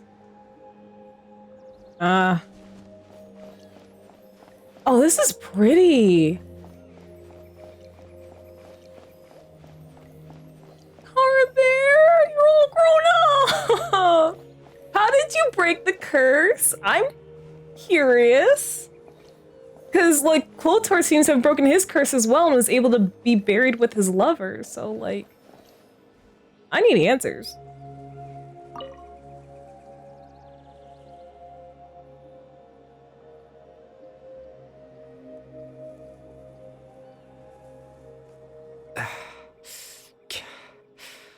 Oh, don't push yourself, honey. What is this place? I suppose you could call it the realm of my consciousness. I'm someone who no longer exists in the real world after all. As you well know. You look quite exhausted. It's nothing. I still have enough strength to play the part of a good host. I've always hoped that I'd get the chance to talk to you like this, and now, the time has finally arrived. This is a rare opportunity for me as well. I should try to learn as much information from Karabar as I can. What exactly happened to you, and what is the Loom of Fate? Extreme sorrow and pain. Hope and regret coursing through your veins. And a degree of abyssal power that defies comprehension. Father told me that once I possessed all those elements, I would become the Loom of Fate. But, despite his intentions for me, I never truly became the Loom of Fate. I was merely used as a means for its construction. In truth, I died the moment I set everything in motion. The person you see before you now is nothing but a remnant of consciousness left over within the Loom of Fate. Oh, Car Bear. Bear is dead. That's why he no longer exists. It's outside of people's memories. As for your question, the Loom of Fate is a device capable of weaving ley lines. Weaving ley lines? In its primitive form, it can only be used to create and implant memories. But as more of it is completed, its power becomes stronger and stronger, until finally, it has the power to weave real ley lines of its own. Once fully completed, the moment it gains the power to weave ley lines, it loses the lower level ability to influence memories. But it also becomes a tool that can change the entire world. So that was the source of your ability to implant memories? Ooh, the power that can change the entire world. So essentially to change the fate of Tibet. Yes, I have the ability to control the loom in its semi-completed form. I suppose you can think of it as a form of compensation. After all, its existence cost me my life. Oh, honey. The memories that suddenly appeared in Dane's mind were implanted by Care Bear. Through the Cara Bear. I keep calling you Care Bear, I'm sorry. Through the half-finished Loom of Fate. That makes sense. But I'm still lost as to why he went so far as to introduce himself to all the residents of Amara Village. But why did you implant memories of yourself into the people of Amara Village? That. I was wrong to implant those memories. I'm sorry I caused so much trouble. Not only for everyone in the village, but for you as well. I think I know why you did it. You just kind of wanted to exist in some form. I just wanted them to feel like I once existed in this world. I need to shut up and let the game talk. As if I had a chance at life. So that's why. I would have never guessed. But is there any kind of meaning to this? Does only existing in people's memories really count as living? I know what you must be thinking. Why would I do something so meaningless? But I just couldn't accept it. I had to know what it would be like if I had my own life. What kind of person I would be. What other people would think of me. You had your life taken away from you too soon. Chief Ahmadiyya, Baram, Granny Jahiyat, Atosa.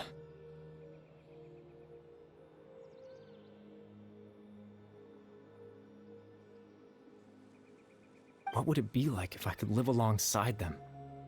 No cataclysm, no curse. Just a quiet life in a peaceful village. I was curious, so I selfishly tried to have my own life. Even if that meant piecing together the version of myself that could have been. One memory at a time. I know it sounds stupid. No, it doesn't. After all, my life ended a long time ago. Any chance at living was stripped away from me when I was 8 years old. My consciousness left to mature in an illusory world of nothingness. Poor baby. Even the form you see before you was nothing but an invention based on my father's appearance. An imagined version of what I would look like if I had the chance to grow up. Are there? In the end, this all stems from the tragedy that occurred in Kaeya back then. You know, everyone is looking for you. I know. But there's nothing I can do to make them find me. If I could exist in the real world, I would return without a second thought and surprise them with the suddenness of it all. But, well, that's not possible for me. As I understand it, even though you only appeared in their memories? Your existence was a great comfort to them. They all believe you once lived among them. I know. Well, now that I've found you, let's continue this conversation some other time. Dane might still need my help. Captain Dainsleif. Twilight Sword, you mean? No need to meet up with him. Things should already be settled on his end. Settled? Exactly. As someone who could only exist in people's memories, the fact that I'm able to talk to you in my consciousness like this can only mean one thing. The Loom of Fate has already been completed. Oh, what? The Loom of Fate is already complete? That means the eye of the first field tailor must have fallen into the hands of the Abyss. Could something have happened to Dane? No need to worry about Captain Dainsleif. He's absolutely fine. The only reason he lost the eye was because I happened to guess exactly what he was planning. Damn it. Captain Dainsleif has had the eye inside his body this whole time, hasn't he? What? His plan was to lure the Abyss Order to a false location, capitalizing on their pursuit of the eye in order to have the chance to confront the prince. He would then hand the eye to you and tell you to take it away from that location. That way, Captain Dainsleif could accomplish his own goal and ensure the safety of the eye all at once. A very thorough plan. But Dane never handed me the eye. That's right, because in his mind, he had given it to you already. God damn, Carabare. Wait, does that mean he gave Dane a false memory? You made him think that? When? Probably when we first got to the location. That's what he was trying to tell us. That's what he was trying to tell us. Holy shit. Carabare, I love you, but at the same time, goddamn, Dane got duped. Before you two entered that false location. Called it. Traveler, wait.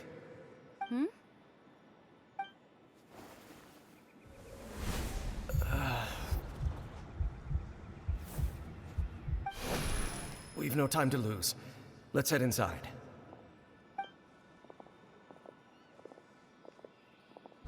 So when Dane froze up back then, it was because a false memory was being implanted in his mind. I wonder. That was when I implanted the memory of him handing you the eye. Given the tense situation at that time, Captain Dainsleif failed to notice anything out of the ordinary, and took that memory to be real. Damn, you are a smart cookie. I'm sorry, Traveler, but I needed the Loom of Fate to be completed. And to do that, we had to retrieve the eye. Oh, Dane had the eye the whole time, till the Abyss Order took it away. I'm not sure there's anything we could have done. Shit. Now that the Loom of Fate is complete, what are you planning on doing with it? I promise I'm not trying to conceal anything from you, but I truly have no idea what the prince is planning. Ether, get your ass in here and explain. Tevat's ley line system is deeply entrenched in the planet. Creating new ley lines can neither replace nor extend the ones that already exist. In the face of everything they could be planning, I fear I'm too insignificant to even get a glimpse of the bigger picture. In any case, I had my own use for the Loom of Fate, and my goal, at least, has been achieved. Your goal? You remember my father, don't you? Clotar Alberic. I believe you saw him in your sibling's memory. After he used the power of the Abyss to restore consciousness to my hilichurl form, I suffered from an indescribable level of mental anguish. To comfort me, my father told me a story, that this was a fairy tale world where I had to take on the form of a little monster. That story managed to dispel my fears, even if just for a moment. This is such a cruel curse, though, man. My goal was simple. To use the Loom of Fate in its near-completed form. when its ability to create memories was at its strongest. To implant a specific memory into the minds of the Hillagirls. In that memory, I would tell them a story, just like my father did for me. It was a story of fairy tales and love. But more than anything, it was the story of us. Cara Bear, you were a sweetheart. Conniving but a sweetheart. Oh my gosh, that's right, you're related to Kaeya.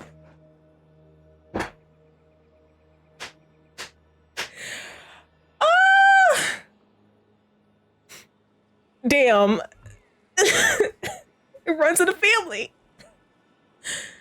So the thing that caused the Hillagirls to calm down back then was Cara Bear's story. That was his goal. It's the only thing he wanted. It all comes back to Kaeya. Bro. We haven't gotten too much Kaeya content in way of like, you know, the main story, but I feel like he's like gonna, like, we have to make him important. Like, give my man more screen time. God damn it. He had a device as powerful as the Loom of Fate at his disposal. And all he wanted to do with it was offer the Hillagirls a moment of comfort and peace. I can't change the world. Not when I lost the very right to exist within it. Implanting those memories, that was the most worthwhile thing I could offer. I think it was very meaningful indeed. All that's left of my existence is a wisp of residual consciousness tied to the Loom of Fate. In truth, that trace of my consciousness should have dissipated long ago. My goal was the one thing that allowed me to hold on all this time. But now, the bedtime story is finished. And it's finally time to rest.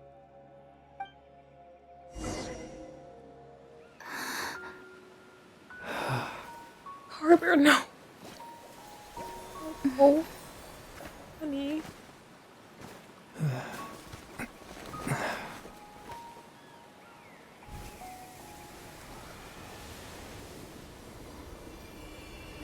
Don't do this to me. Don't do this to me. No, please.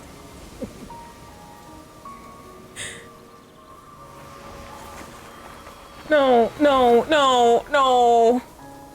Don't do this to me.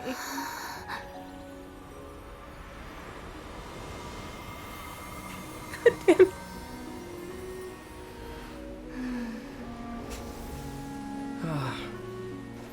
Looks like I was too late to see Cara Bear one last time. Ether, you have explaining to do. Ether. Can we just hug? Or like, please, please. No. No. Cara Bear's consciousness is gone, and this space will soon disappear. Neither of us belongs here. That's why we're not tangible. Were that not the case, I'd love to hug you too. Well, how about a conversation? This hurts so much. Oh my god.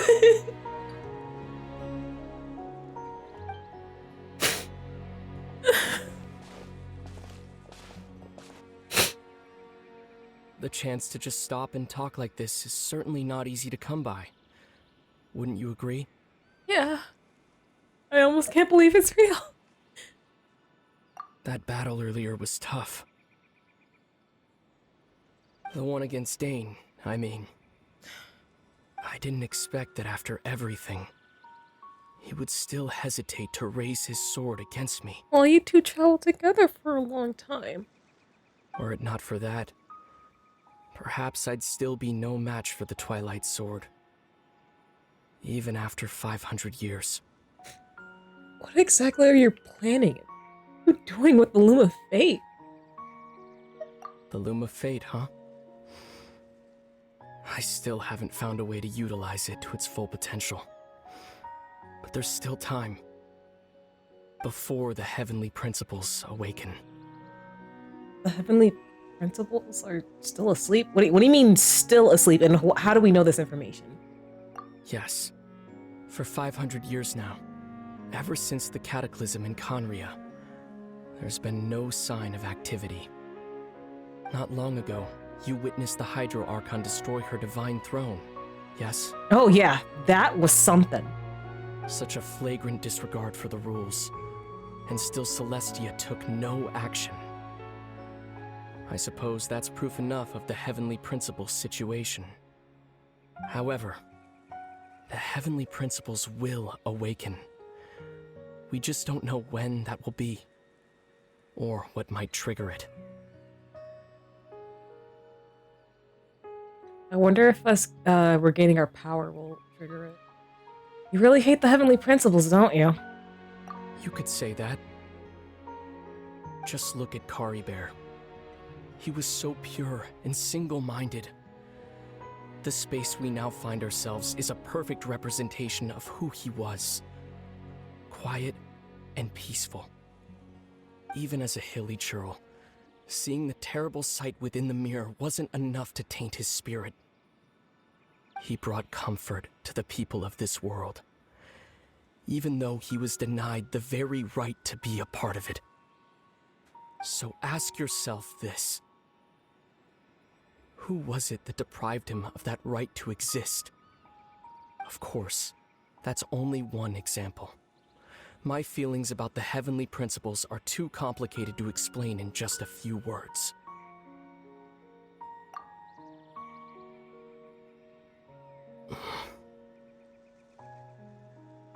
Lumine?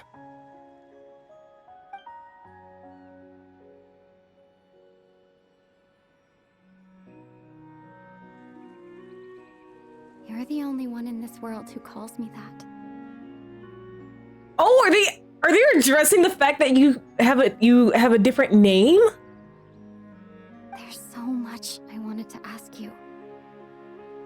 But for some reason, I'm not interested in asking those questions right now. There's just one thing I have to ask. One thing I could never understand. Why? Why can't we continue our journey together? Yes, no one in Tibet calls them by their real name. Ooh.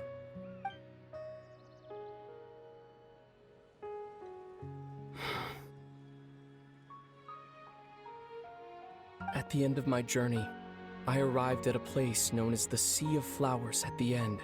Oh? Do you remember? A long time ago, when we traveled between worlds together. You told me you wanted to find a place in the universe where that one flower was in full bloom. I want to see the other side, because, like, holy shit. They really put their whole voice Ussy into it. Like, goddamn. To have a place like that suddenly appear before me? Oh yeah, I also like really because I believe like it's been confirmed that like all of the Hoyo properties like all exist in the same universe somehow, or in like alternate versions of like the same universe. Emotions are in shambles. Thank you, girl.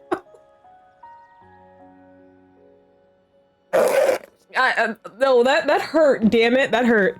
And you know how like in Honkai Star Rail, they're like, oh, Akavili just like disappeared. What if like there's like multiple theories of either Ether and Lumine somehow being like a split off version of Akavili, or they're like trailblazers. I like both those theories. Well, would you think of that as a coincidence? You mean? I miss you too, Lumine. Stop! But as this war continues to rage, and as I continue to seek that final answer, I don't even know how to face myself sometimes, let alone my own sister.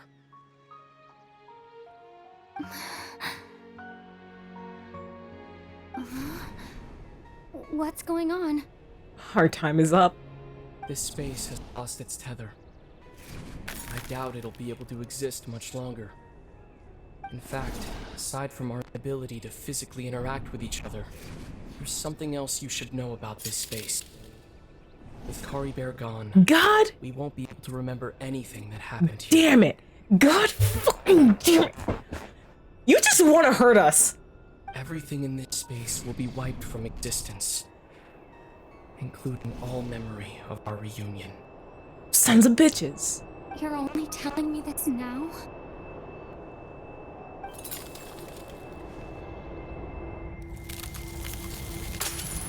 Son of a bitch!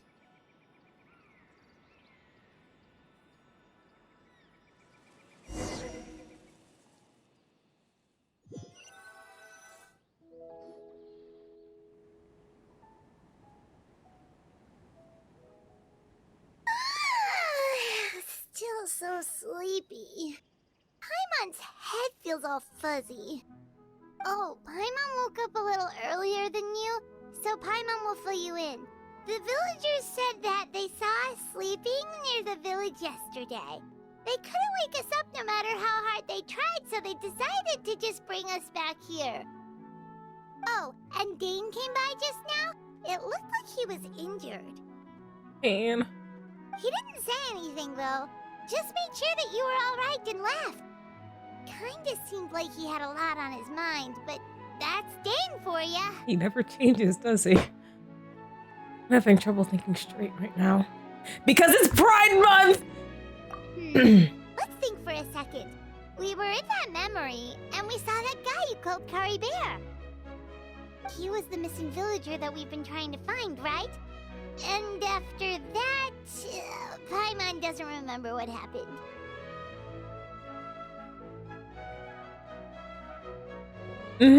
Yeah, I definitely want to see the opposite side, because, like, holy shit. They did such a wonderful job. Kari Bear and I talked for a while. He told me about the Loom of Fate. Wait, really? What a score!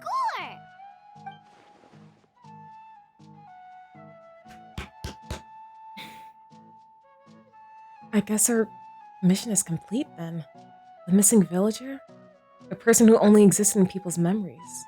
It's Kari Bear all along. Still 0 times being a yeah, Koji Bear. That's what happens when no one I simp for is in the quest, but I will say I'm surprised you guys missed something. But now that he's gone, I'm not sure how to explain things to the villagers. Well, what happened after that? After that? Huh. I can't seem to remember. We need an emotional damage counter, bro. Maybe I'm just tired. I feel like something else happened, but why can't I remember? I'm not sure why, but it almost feels like I lost something. Ah, there you are. Sleep well? Bayram, you sure seem happy. Did something good happen? Something good? Huh. Wasn't anything good or bad, I'd say.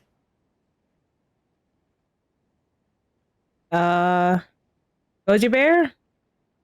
I like men. I like men. Lumine's pretty, but I like men.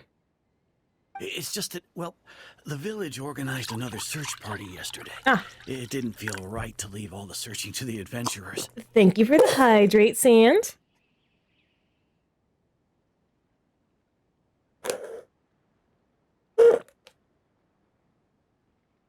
That's ice. Oh, nothing will make my heart drop faster than feeling something solid in my drink that I don't expect to be solid. It was just ice. It was just ice. Oh. So there we were, searching away, when suddenly this one guy said it all came back to him. According to him, one day around dusk, he was passing by this one tree outside the village, and he saw our missing villager. There he was, sleeping under that tree all by himself. His parents came a little later to wake him up, and they all left together. It looked like quite a happy I like family, Xiao's apparently. cake. And after that, well, we all started to feel like that really is what happened. Kind of strange that we forgot all about it for so long. Well, that's how Kaeya Bear said his goodbyes. That was the last memory he gave them. Oh, and we also remembered his name, Kaeya Bear. Now, that's not a name you hear every day. Would have been helpful if we remembered it sooner. That is a unique name. Make sure you remember it this time. Well, I hope he's happy wherever he is. And we're all relieved now that we know what happened. Kuro, thank you for the quote. Seems like everyone thinks Kari Bear left the village. That's probably for the best. At least they have some sort of explanation now. Kaeya Bear is gone. Loom of Fate is now complete. No one else will try to change the village's memories. Paimon wonders how Atos is doing. Maybe we should go check on her. If she hasn't remembered like everyone else, we can tell her what happened. Paimon didn't see her in the village just now, so she's probably at the tree. Come on, let's go talk to her.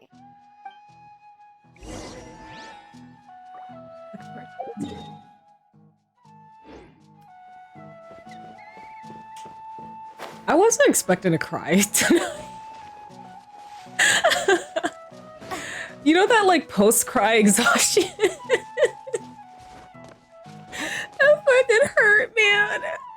Hoyo continues to hurt me in ways I cannot explain.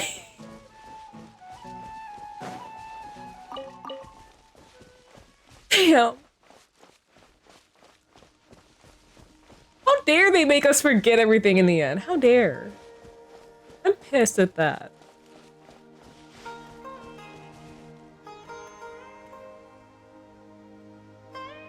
Hey,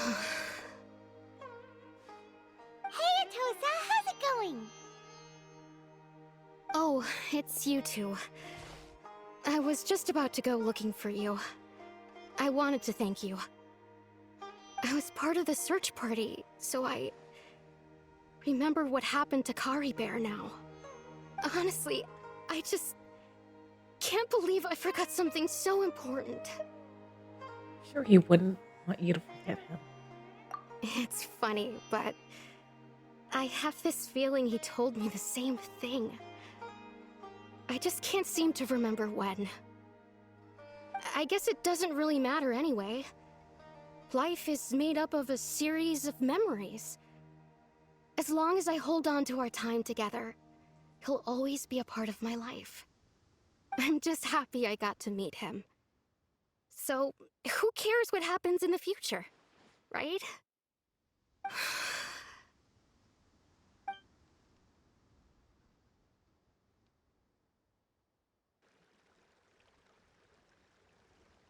Okay, I'll admit, I'm just putting on a brave face. I was dumped, wasn't I? Otherwise, why would he just leave like that without saying goodbye? I'm sure that is reasons. You don't need to comfort me. I'll be okay. Damn, I need some fucking comfort right now. I'm still broken up over the, like, if it weren't for the fact that, like, we couldn't, like, touch each other, I would want to hug you too. I'm still broken over that, man. Poor girl got dumped by a Elishiro. It's just like Kari Bear said. It's the things we overcome that make life more precious. And, you know, if he has a heart, maybe he'll come back and see me one day. Anyway, thanks for all your hard work, you two. I promised I'd help Granny Jahiet with something, so I should head back. Goodbye! Wonder my back is so hot. Ugh. Well, that should be it, right? Everyone's lives can go back to normal now. But mine won't. Oh, right. Weren't you about to tell Paimon what happened after your conversation with Kari Bear? Right. What was it that happened? I can't remember. Kuro, thank you for the stretch. Here, let me just stretch.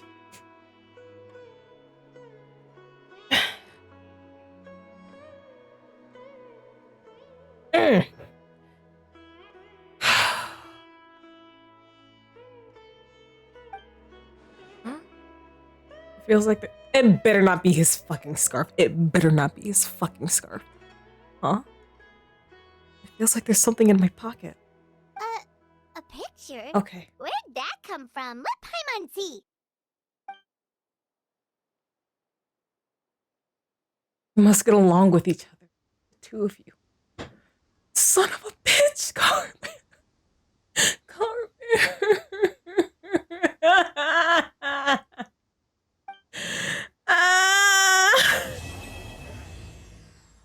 This photo does not make sense.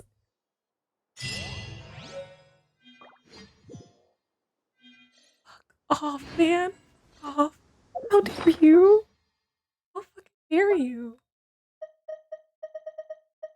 A precious group photo that has surpassed the rules somehow. Being taken by some unknown person using unknown means in a space that should no longer exist.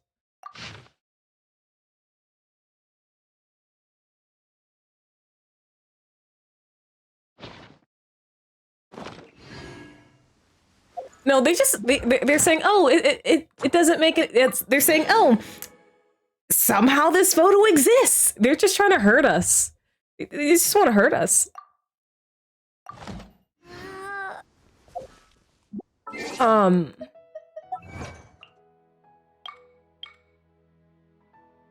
The town where only I, is that an erased reference? The town where only I, that's literally erased. If you haven't seen the anime Erased, you should definitely watch it. It's good. It's good. Bro.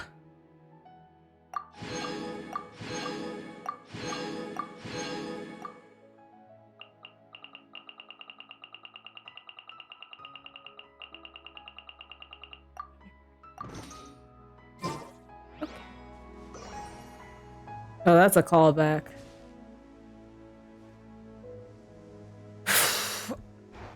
I'm upset. I'm upset. That was so good. That was so good, but I'm upset. I'm fucking upset.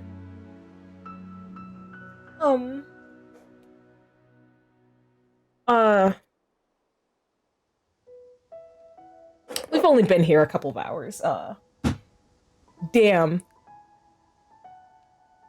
So how about we do something a little fun? How about we do something a little fun? We're still okay, we're gonna still be here. Just let me all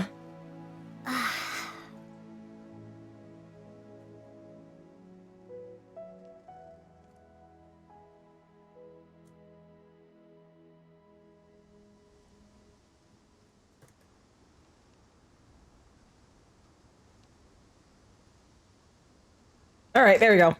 Here's what we're gonna do. Here's what we're gonna do. I've been putting this off for a while. I've been putting this off for a while. Here we go. Let's go. I am hurt, and I need shenanigans and sweet wine. I need comfort, damn it. I need comfort.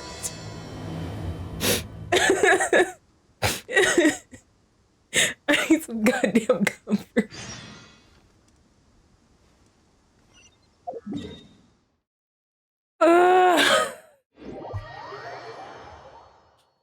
Going back to your comfort, yeah. I need comfort. That only Kaeya can do, because like, wait.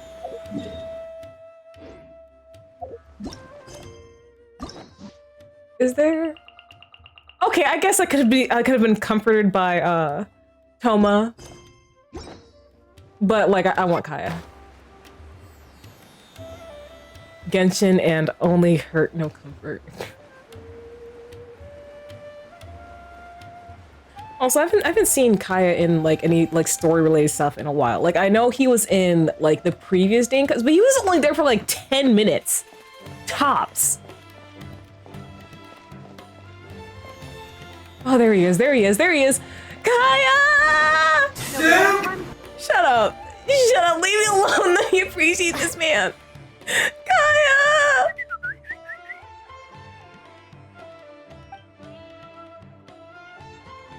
Hey, little birdie, don't feel down.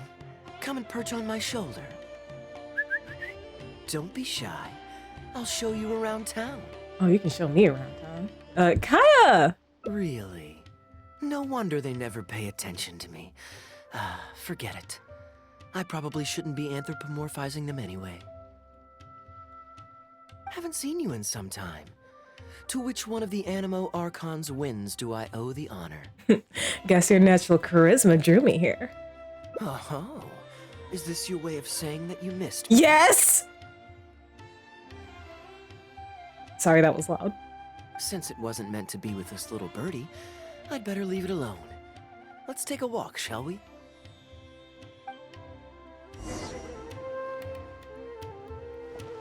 Now, why I'm here. Jean's been worrying about trade safety recently. I discovered this when I unwittingly burst into her office to save the day. Another job involving long-distance travel falls to me. I suppose it's my own fault for having such a strong sense of duty.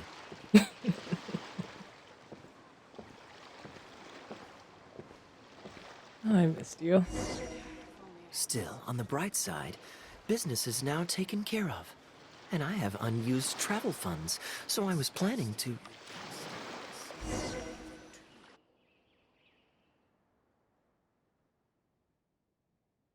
Gundafar, we are in the middle of a war. Your place is at the front lines by my son's side. Pray tell, what provokes your unwarranted return to the palace? A matter of utmost importance, Your Majesty, such that I must personally report it to you. Huh. Outdoor theater. Looks fun. Where were we just now? Travel expenses? Ah, yes. Here's what I was thinking about the unused funds. Given that the acting Grand Master saw fit to allocate these funds to my trip in the first place, I think it's my responsibility to make sure that every last mora is put to good use. In other words, what do you say we find a way to spend the remaining budget? Oh, I like the way you think. Perhaps a fancy meal at a nice restaurant? Or a river cruise that takes in the sights of Sumeru City? Or we could buy a few nice mementos to take home. Oh, keep talking, honey. I can't believe you're talking so openly about living it up at the public's expense. Hey, no need to put it like that. Let's keep walking. We can consider it some more on the road. God damn the fans. I'm starting to see why Eden says this is like a dating sim. The rules of the Knights of Favonius state that any and all expenditures during a business trip are counted as travel expenses. That's more than enough justification to live a little. You gotta love the city of freedom. Of course, with me being here on my own, it was looking like a wasted opportunity. But now that I've run into you, why don't we make this a joint trip? Oh, yes.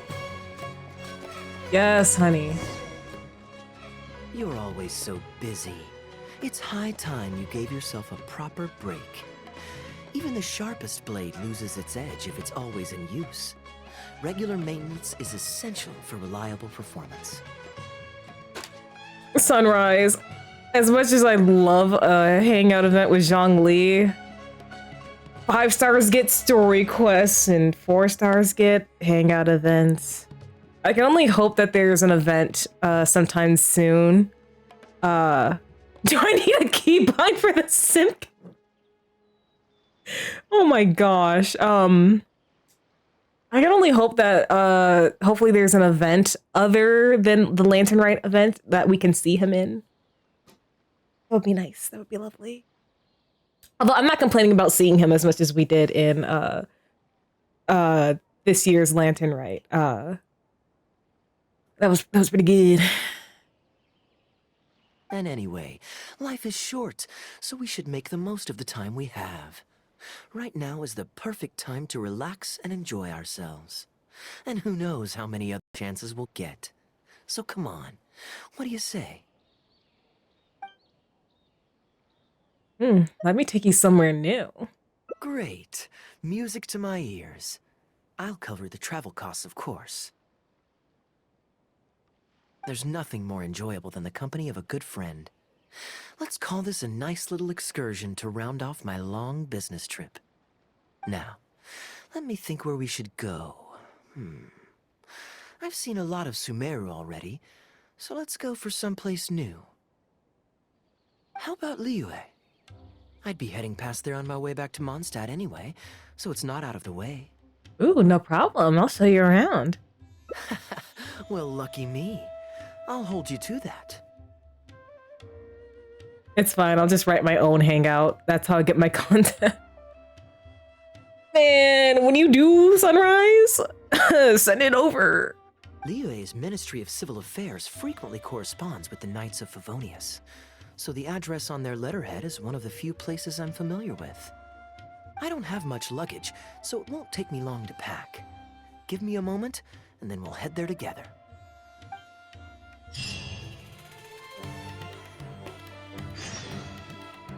Go to Liyue. Just going over. Speaking of Liyue.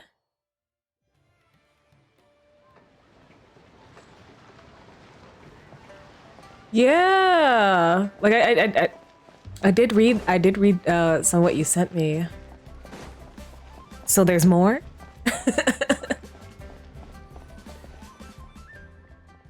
I've heard that there's lots to see and do in Liyue, but I'm sure you're more familiar with the place than I am, so I'll leave the itinerary to you. I know all the best scenic spots. Can't go wrong with me when you're with me. Great. Maybe you can tell me about your previous travels here along the way. Oh, there was so much more. Ooh, I gotta check it again then. To just drop everything, go on a long trip, and see something new. Who knows who we might cross paths with? We might even end up going on an impromptu adventure. Just like how I met you in Port Ormos, and now we're here. Come on, let's see what's up ahead.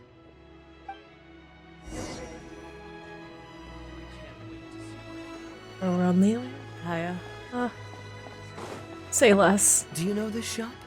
It looks pretty nice from the outside. Oh, not in that dog I sent. Ah. Admire the goods at Mingxing Jewelry. Welcome to Mingxing Jewelry. We are a long-established trader of precious stones. Is there anything in particular you're looking for? What kind of worldwide date are we going on? I mean, the child's a 5-star, so it couldn't have been him. Let me see. Ah, some nice jewelry you've got here. Maybe I can grab something with a local flavor as a souvenir. What do you think, traveler? See anything that suits my style? I trust your judgment. Already buying souvenirs on your first day of your trip? Ah, you're interested in souvenirs.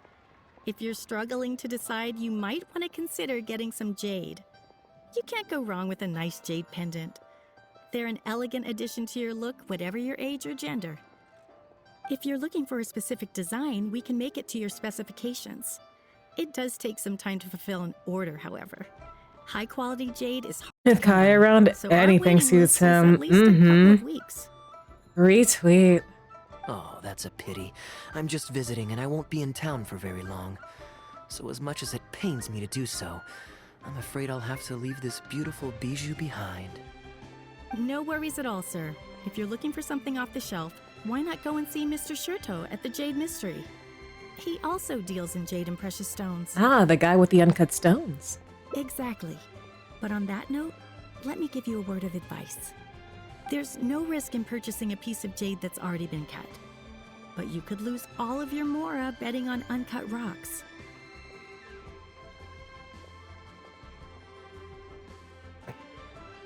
Is the jade betting guy? I'm gonna bet on the same jade. I won't add that to the sim counter since that's me. If you bait me and I fall for it, it counts. I won't say any more, as I don't want my fellow vendors to think I'm bad-mouthing them. But I think you catch my drift. It's only human nature to spend a little when you're on a trip. But don't be too hasty to part with your cash. I baited so many times. The Ministry of Civil Affairs takes everyone's economic well-being very seriously, and they often send out the Millilith to spread public awareness of well-known scams. As guests here, I'd encourage you to watch out for anyone trying to rip you off. I think that's sound advice wherever you go into that. We appreciate it, boss.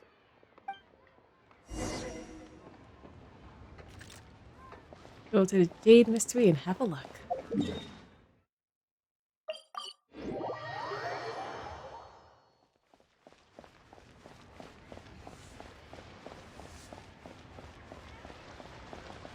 All right, only 3 that can be right. Hey Eden, welcome back. We've got plenty of both for your viewing pleasure. Here's the thing. It was a Dane quest. It was a Dane quest. So sorry, I got caught playing more Sammys with me. You're fine, Eden. You're fine. It's because it was a Dane quest. You know, I'm not a Dane simp. And he was the only guy that was in the quest aside from someone else. Since you weren't here, I won't say who, but I was too kind, Eden.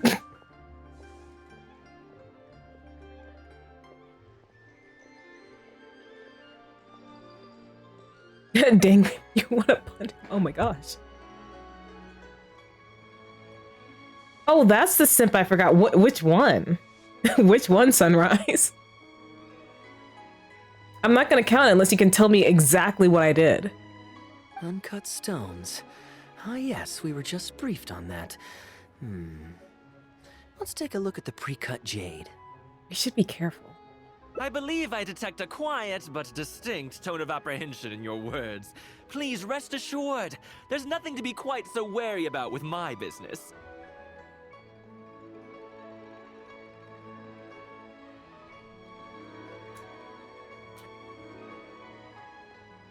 No, you have to call her out. Damn. All right, Sunrise, go ahead and add it. Go ahead and add it, because I can't I can't deny I said damn, because I can see where Kaeya get his looks from. No spaces. No spaces.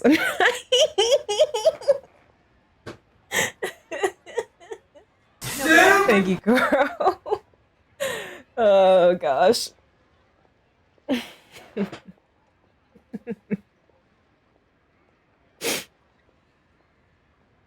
Feel free to peruse at your leisure. I think you'll find that everything I do here is entirely above board and legitimate, and I sell only pure and unadulterated goods. No scam guaranteed. Sure, you can bet on Jade and lose if you're unlucky, but that doesn't make it a scam. I was agreeing and forgot to add the simp. Whoa. Yeah, it's a gotcha. That's why gotcha games aren't considered gambling, because you are always getting something for your money.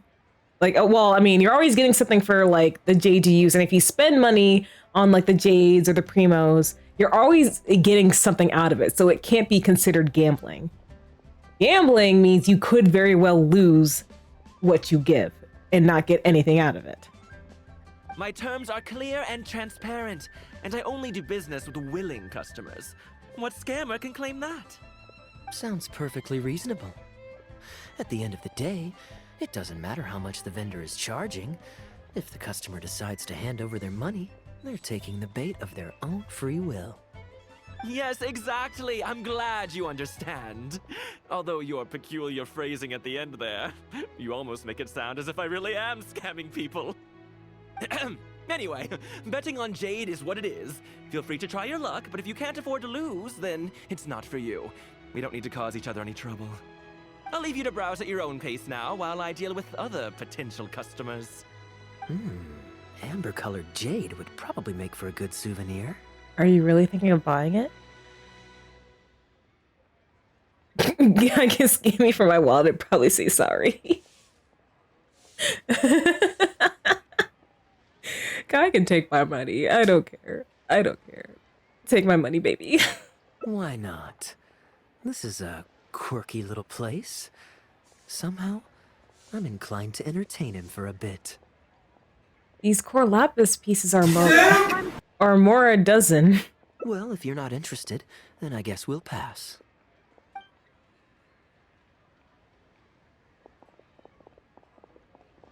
Ahoy there, Captain! Fancy seeing you back in town. Struck any gold lately? What, a poor sailor like me? You must be joking. I barely managed to make ends meet. What about you, Chateau? Still scamming people with your pile of rocks? What are you talking about, Eden? He already did that a long ass time ago. Hey! Keep your voice down. Can't you see I've got customers? But more to the point, when have you ever seen a customer get scammed in my store? I mean, you want the full list? Or... Hold up. Is that... Captain Kaeya! What, brings you to Liyue? Oh, just taking a short trip with my friend. It's been a while. Girlfriend. Yes, it's been a good while, hasn't it? Anywhere you'd recommend I visit while I'm here? God damn, not my bot calling me out. Not my bot calling me out. Let me think. Wanmin Restaurant's always a pretty good bet. Chef Mao's daughter is a skilled chef, and their prices are very reasonable. My wife can't get enough of their boiled fish. You could give that a try. And, speaking of my wife, she won't let me forget what a great help you've been to us before. So thank you, on her behalf. Your wife? Ah, yes. How is she doing these days? Keeping well? Very well, thank you. Very well. Anyway, I've got something I need to do down at the South Wharf, so my apologies, Captain Kaeya, but I'd better get going. All right. See you. Ah, I finally remembered who that was. Captain Wu. He runs a transport business between Mondstadt and Liyue. I see. So you went through that whole conversation with no idea who you were talking to. Well, that explains the generic pleasantries and the general awkwardness. Old Wu's usually quite the chatterbox, so it's very unusual for him to just take off mid-conversation. How exactly do you two know each other anyway? Maybe he owes Kaeya a favor. An educated guess. Yes, you could put it like that. I know how you work. It's pretty straightforward, honestly. The captain was making a delivery to Mondstadt when his ship sprang a leak. He overexerted himself fixing it and keeping the cargo dry, and ended up passing out from exhaustion. I took him to Mondstadt to recover. Kaeya should be Captain Wu. Just look what he's doing to Moon.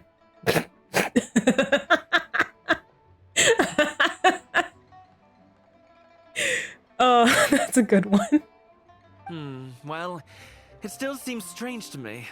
Sure, he's hardly the most charming conversationalist, and he's also mighty stubborn, but all of us know old Wu is an honest and kind-hearted man. His eldest was once playing on that big rock over there, when he took a tumble and injured himself. I helped to patch the kid up, and the next day, old Wu was here to buy a couple of uncut stones. I'm just surprised he was so quick to excuse himself, that's all. Normally, he's the kind of guy who, if you run into him on the street and he owes you a favor, he'll grab you by the hand and thank you profusely until you ask him to stop. Well, stubborn, I can believe. Someone had drilled a gaping hole in his ship, and the water was coming in fast. How he managed to make it all the way to Mondstadt, not to mention with his cargo intact, I have no idea.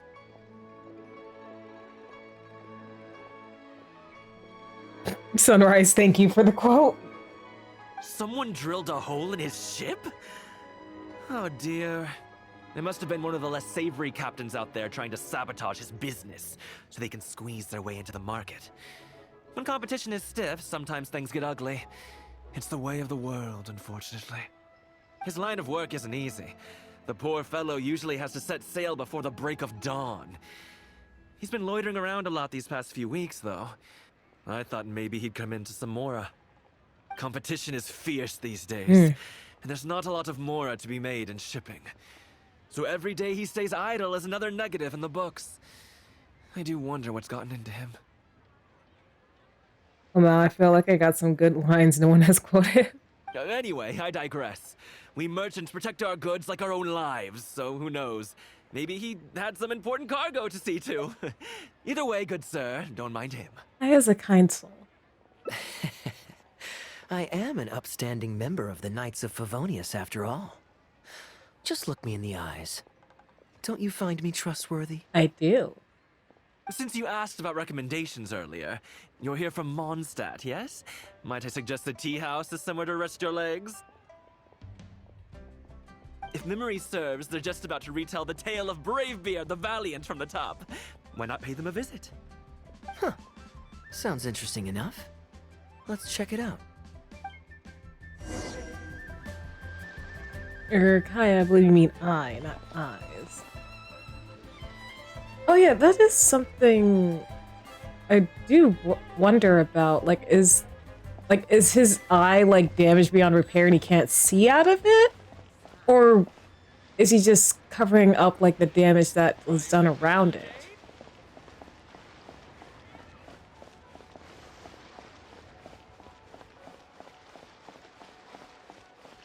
But then again, I feel like all the captains in Genshin Impact only have one eye.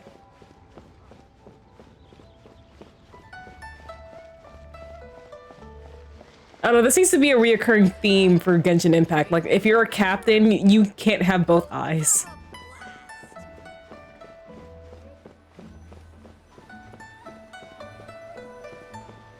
We'll still be a captain, eye patch. Oh? Huh. So this is the Huyu tea house. Or missing a leg or arm, or both. Let's find some seats. We meet again, Captain Kaeya. What a coincidence. Twice in one day. Huh, didn't he say he had something to do with the South War? Or were you already chilling at Heyu T's house? Oh, that didn't take me long. And I ran the whole way. Wu, weren't you just at Wanwen Bookhouse buying a book for your daughter? What's this talk about the wharf? Shh, just leave it be, Aunt Jong. There's no need to embarrass him right in front of everyone else. I take it that you two aren't from around these parts. I'm a caravan guard by trade, and meeting people from all over the world is one of the main perks of the job for me. Why don't you join my table so we can get to know each other? Bro lies as easily as he breathes. Oh, seems like the tea house is the place to be in Liyue. Feels like I'm back in the angel share. Did you manage to get something for your daughter just now, Captain Wu? Yes, thank you. If it weren't for you, Captain Kaeya, she might not have even made it into this world.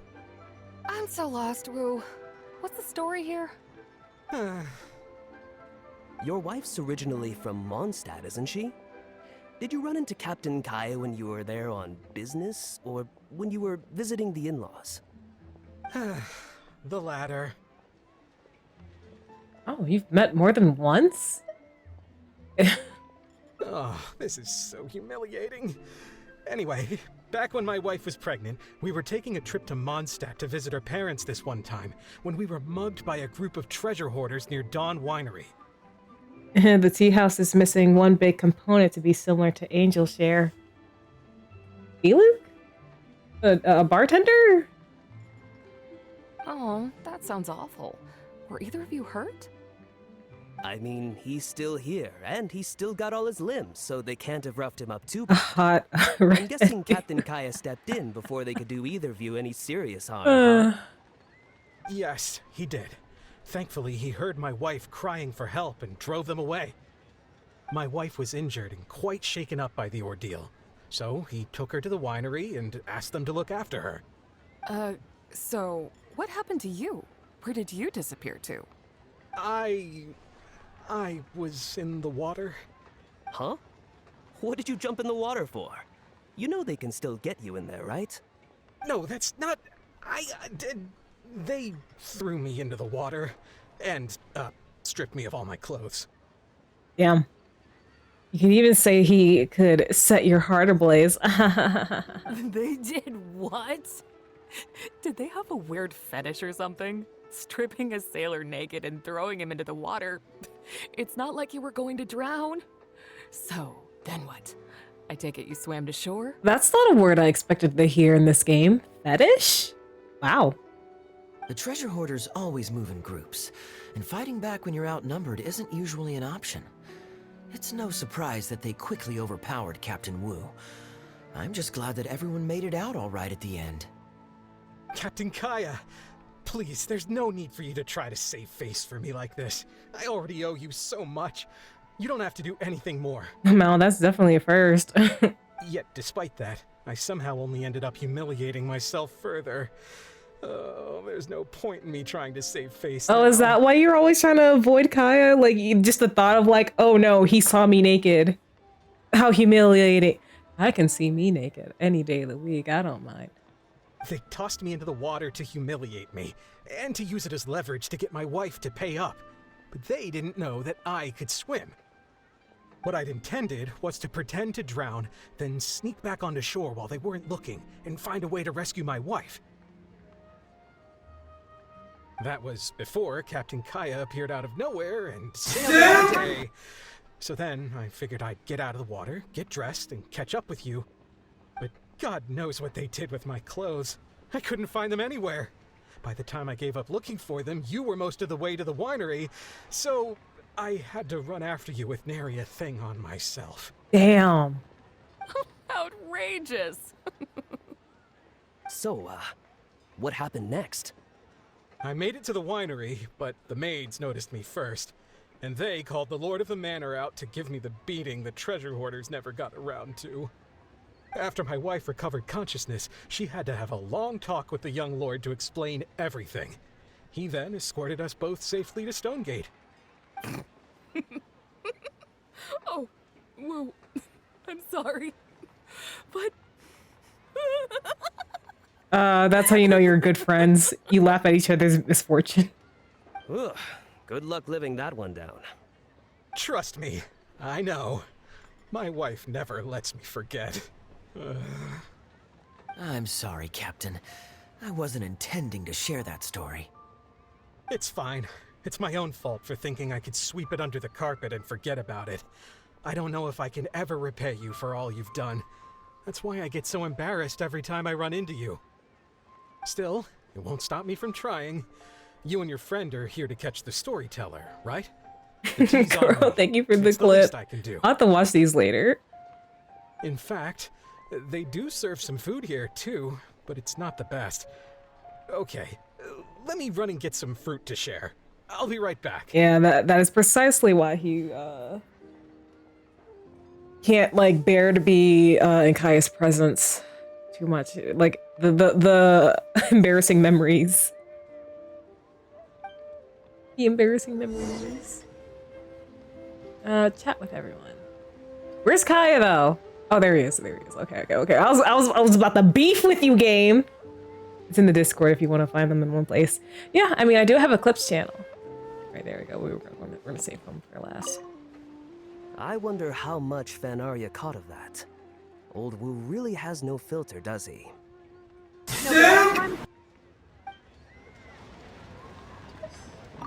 Oh, poor Wu.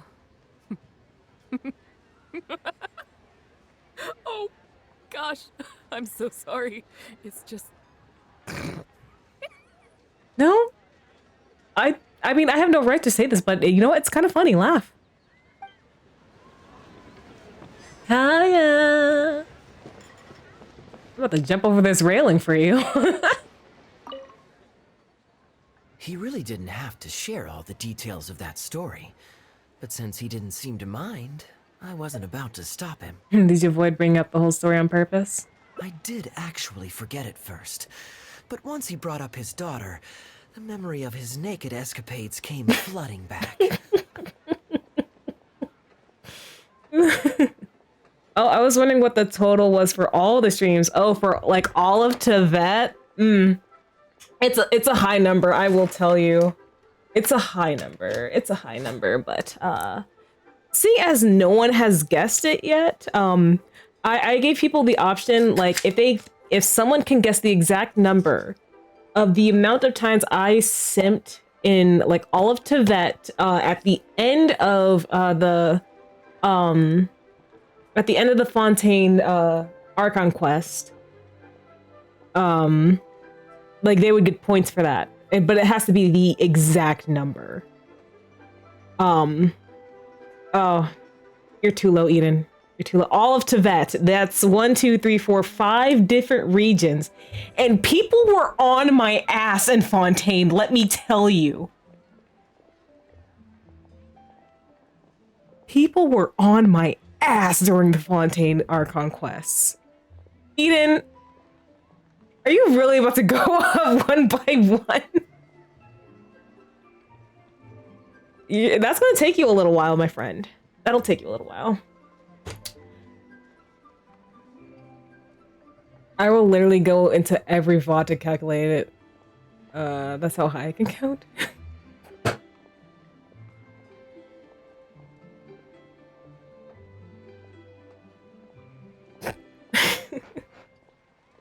I mean, if that's what you want to do, I mean, if that's how you want to do it, I guess technically speaking, yeah, like they're all visible, so you could calculate it that way. And I guess you gotta be quick about it. Yeah, but going forward, like until Natlin comes around, whenever I get Sims, I'm just gonna add them a certain way. Like, I'm not gonna tell you how I'm gonna add them, because like before, okay, actually I will. Before I was adding, like no matter who I was simping for, like as long as I was like in like Mondstadt, like all those simps went to Mondstadt. Or even if I like simped for Kaeya while I was in Liyue, it went to Liyue. From now on, like whoever I simped for, like that point's gonna go to the character. Like the character, what region they're from. Oh, thank you for the stretch, Eden. And thank you for the hydrate.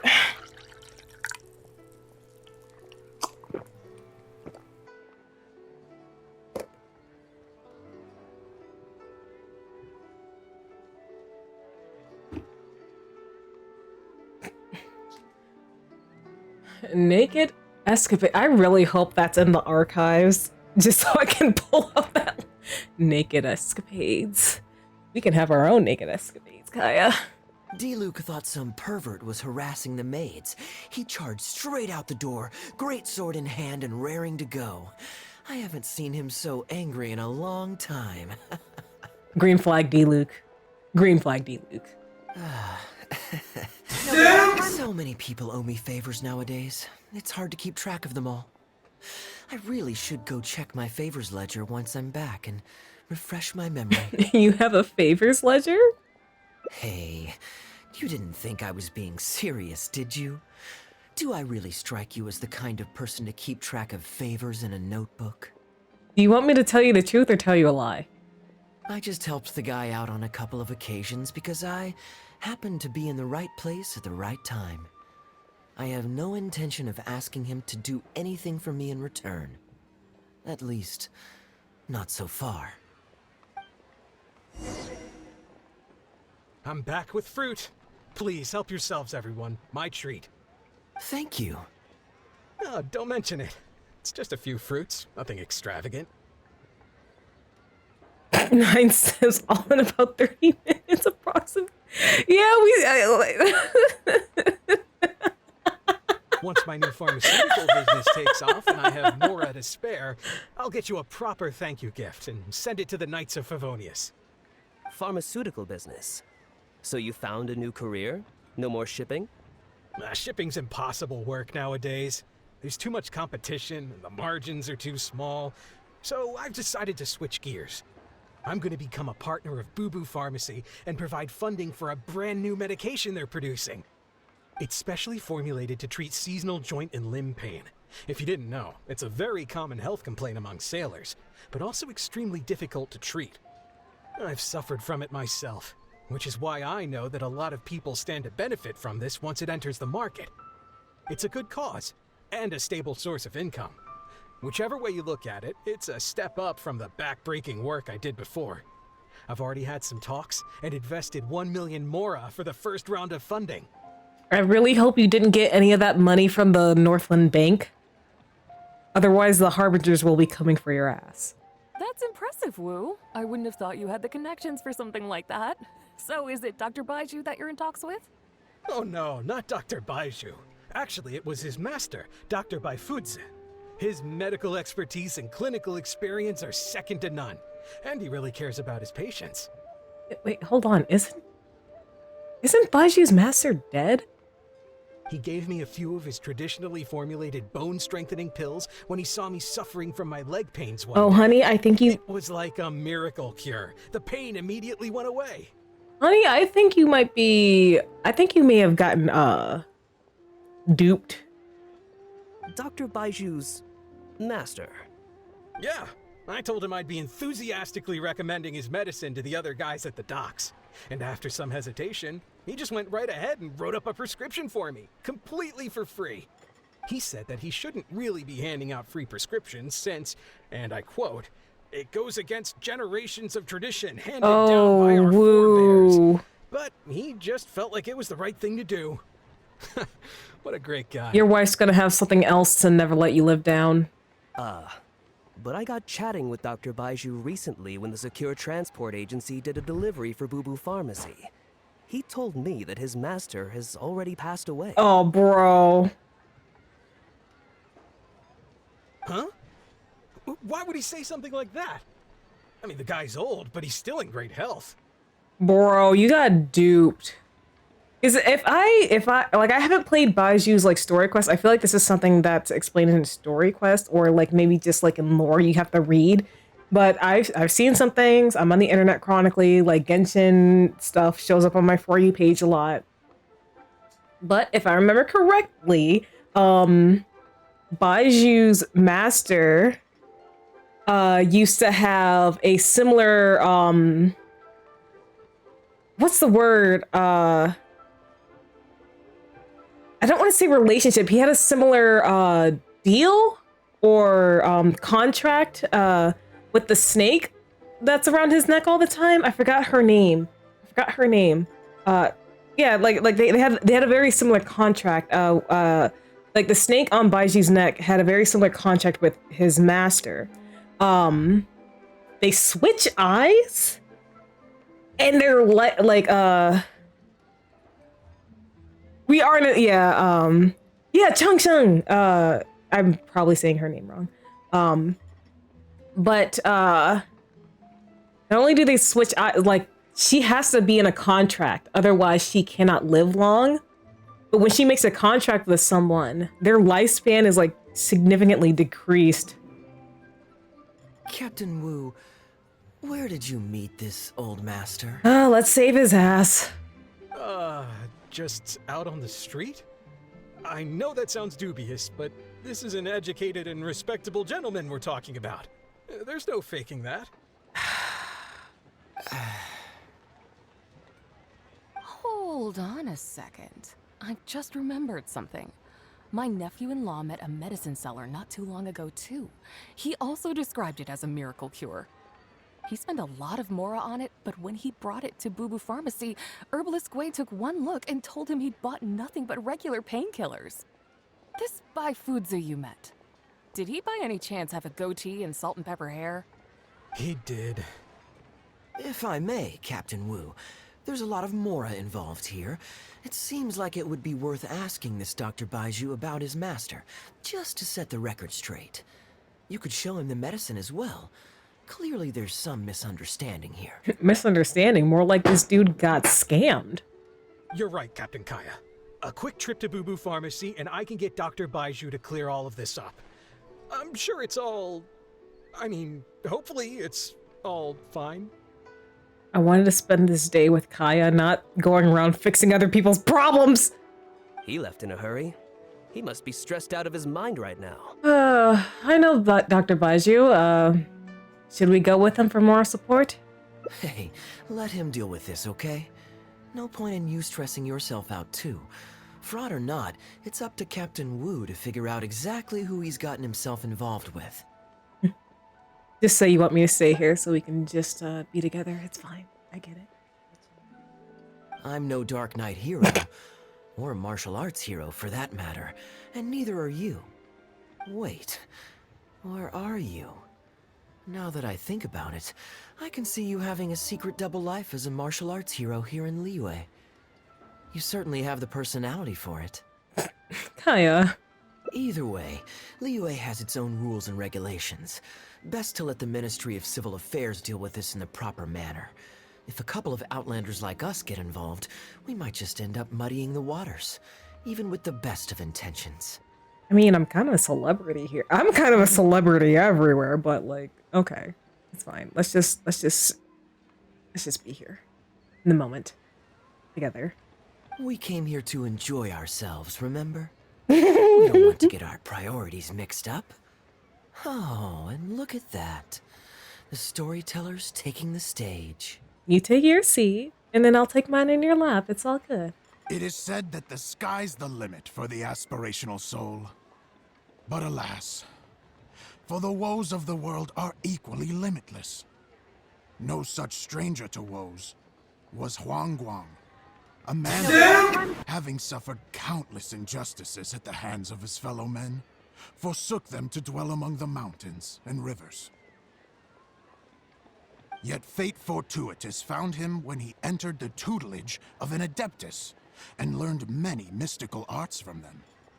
Per his master's wishes, he then returned once more to the human world, only this time with a sworn duty to cleanse the land of demons and to see justice done wherever he might tread. You listen to the tale of Bravebeard. Is that all? Huh. I was hoping to hear the rest of the story. What did you think of the story? I'm ordering pizza from a different place, so BRB. Are you saying you got food poisoning from a pizza place? Well, I hope you get good pizza. It was all right. I suppose the hero always has to sacrifice himself to save others, and it does make for some good storytelling. But it leaves you wondering how he really feels about the whole thing. Did he ever have second thoughts? Only he can know, I suppose. I guess the chicken. No, no, when I got food poisoning, I'm not eating at that place ever again. Ever again. And I think it was the green mussels that I ordered from there. I shouldn't have eaten it. Because truth be told, when I opened it, it legit smelled like shit. But I was like, it's from the sea, and maybe it just smells like that. I shouldn't have eaten it. Oh, I see the show is over. Did you find Baiju? Yeah, I saw Dr. Baiju. Looks like it was a scam after all. Then what are you waiting for? Don't just stand there. You need to report this to the Ministry of Civil Affairs right away. Are they supposed to be green? Like the shells themselves, the green mussels, yeah. Like I can't describe the way that like they're served. Like maybe like look it up. Like I feel like a lot of places like make it and serve it the same way. But like the shell itself is green, but like the muscle part, like the meat part, it's more opaque. You'd probably have to like look up images of it. Hold on. Let's not lose our cool. Get your story straight first, so you can give them a clear and detailed account of events in the order that they occurred. And one more thing. Do you still have a way to contact this guy? I thought you meant the muscle itself was green, like the meat part. No. It's just the shell part. It's shellfish. Well, I'd arranged to meet him at the Yunsheng Tea House once I've withdrawn the next sum of Mora, so I suppose he'll still be waiting on that. Okay, so you've got another meeting lined up. I've got no one to blame but myself for this. I can't believe I was so gullible. I guess the world isn't made for naive simpletons like me. Don't say that. This isn't your fault. Your good nature is nothing to be ashamed of. The way he abused your trust is what's despicable. Young lady, you're a good person. and I'm touched by your words of comfort. Still, it's up to me to find a way to get my Mora back. The consequences are mine alone to bear. At my age, I'm sure I should be comforting the young with words of wisdom rather than the other way around. What does that say about how I've spent my life? What is it, Kaeya? Got a solution? It's obvious, isn't it? He needs to report the case to the Ministry of Civil Affairs. I don't want to help. I just want to spend time with Kaeya, but sure, there must be more than we can do. Come with me. Say less. Say less. Kaeya says jump, I say how high.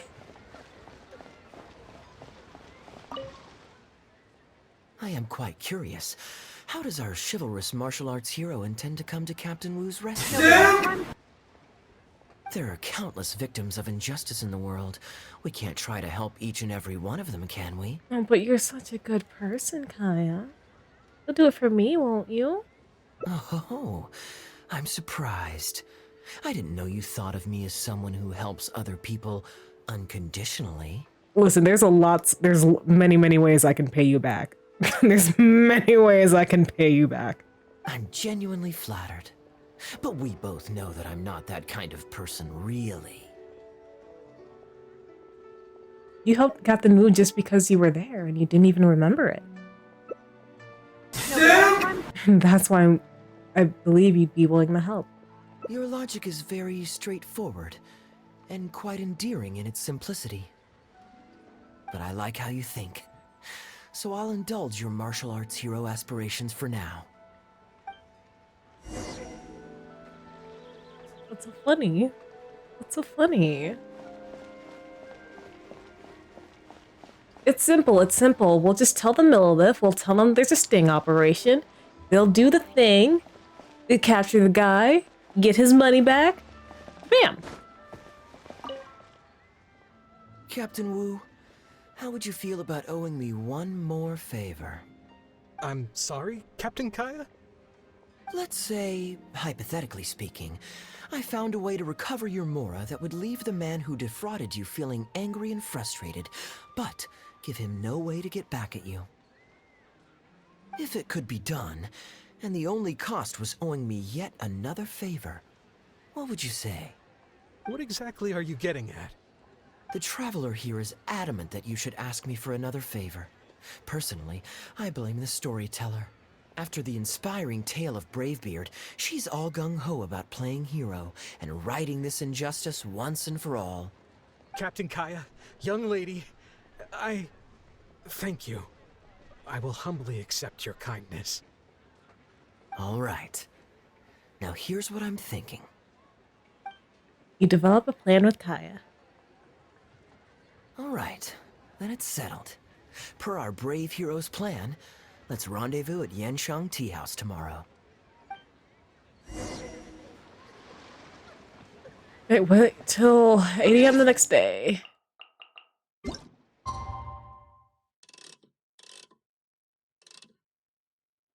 That's enough.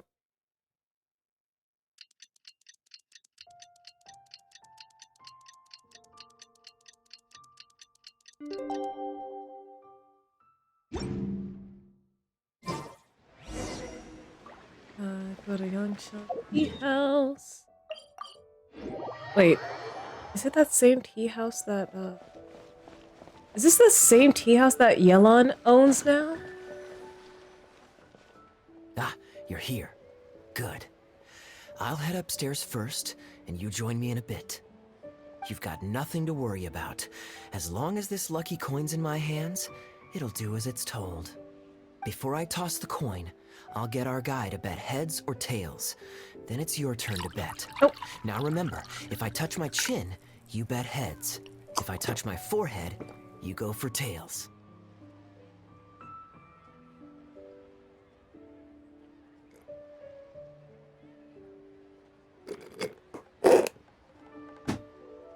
Thank you for the hydrate, Kuro.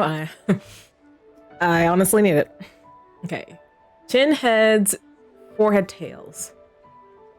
Kaeya leaves. Everyone is in position. And it's risky. If anyone can pull it off, it's Kaeya. Hello. Are you waiting for someone? Sorry, I must have spaced out for a second. I'll head up now. As long as you follow the rules of the tea house, you're welcome here. Please be our guest. I saw you being a little too thirsty. So we're probably. What do you mean the wrong reasons? Kaeya is the right reason to be thirsty.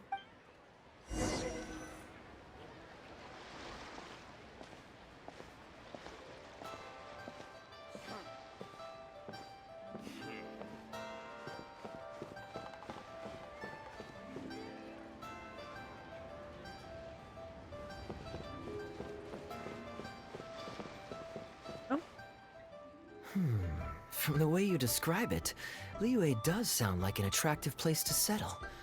Perhaps I might have to make the move here after all. All that awaits me back in Mondstadt is a horde of insufferable sycophants. Truly tedious. The reason I left home in the first place was because I was reluctant to simply live off of my inheritance. I understand. For one as ambitious as yourself, Mr. Rich, living off of the family fortune must feel like the dullest existence in the world.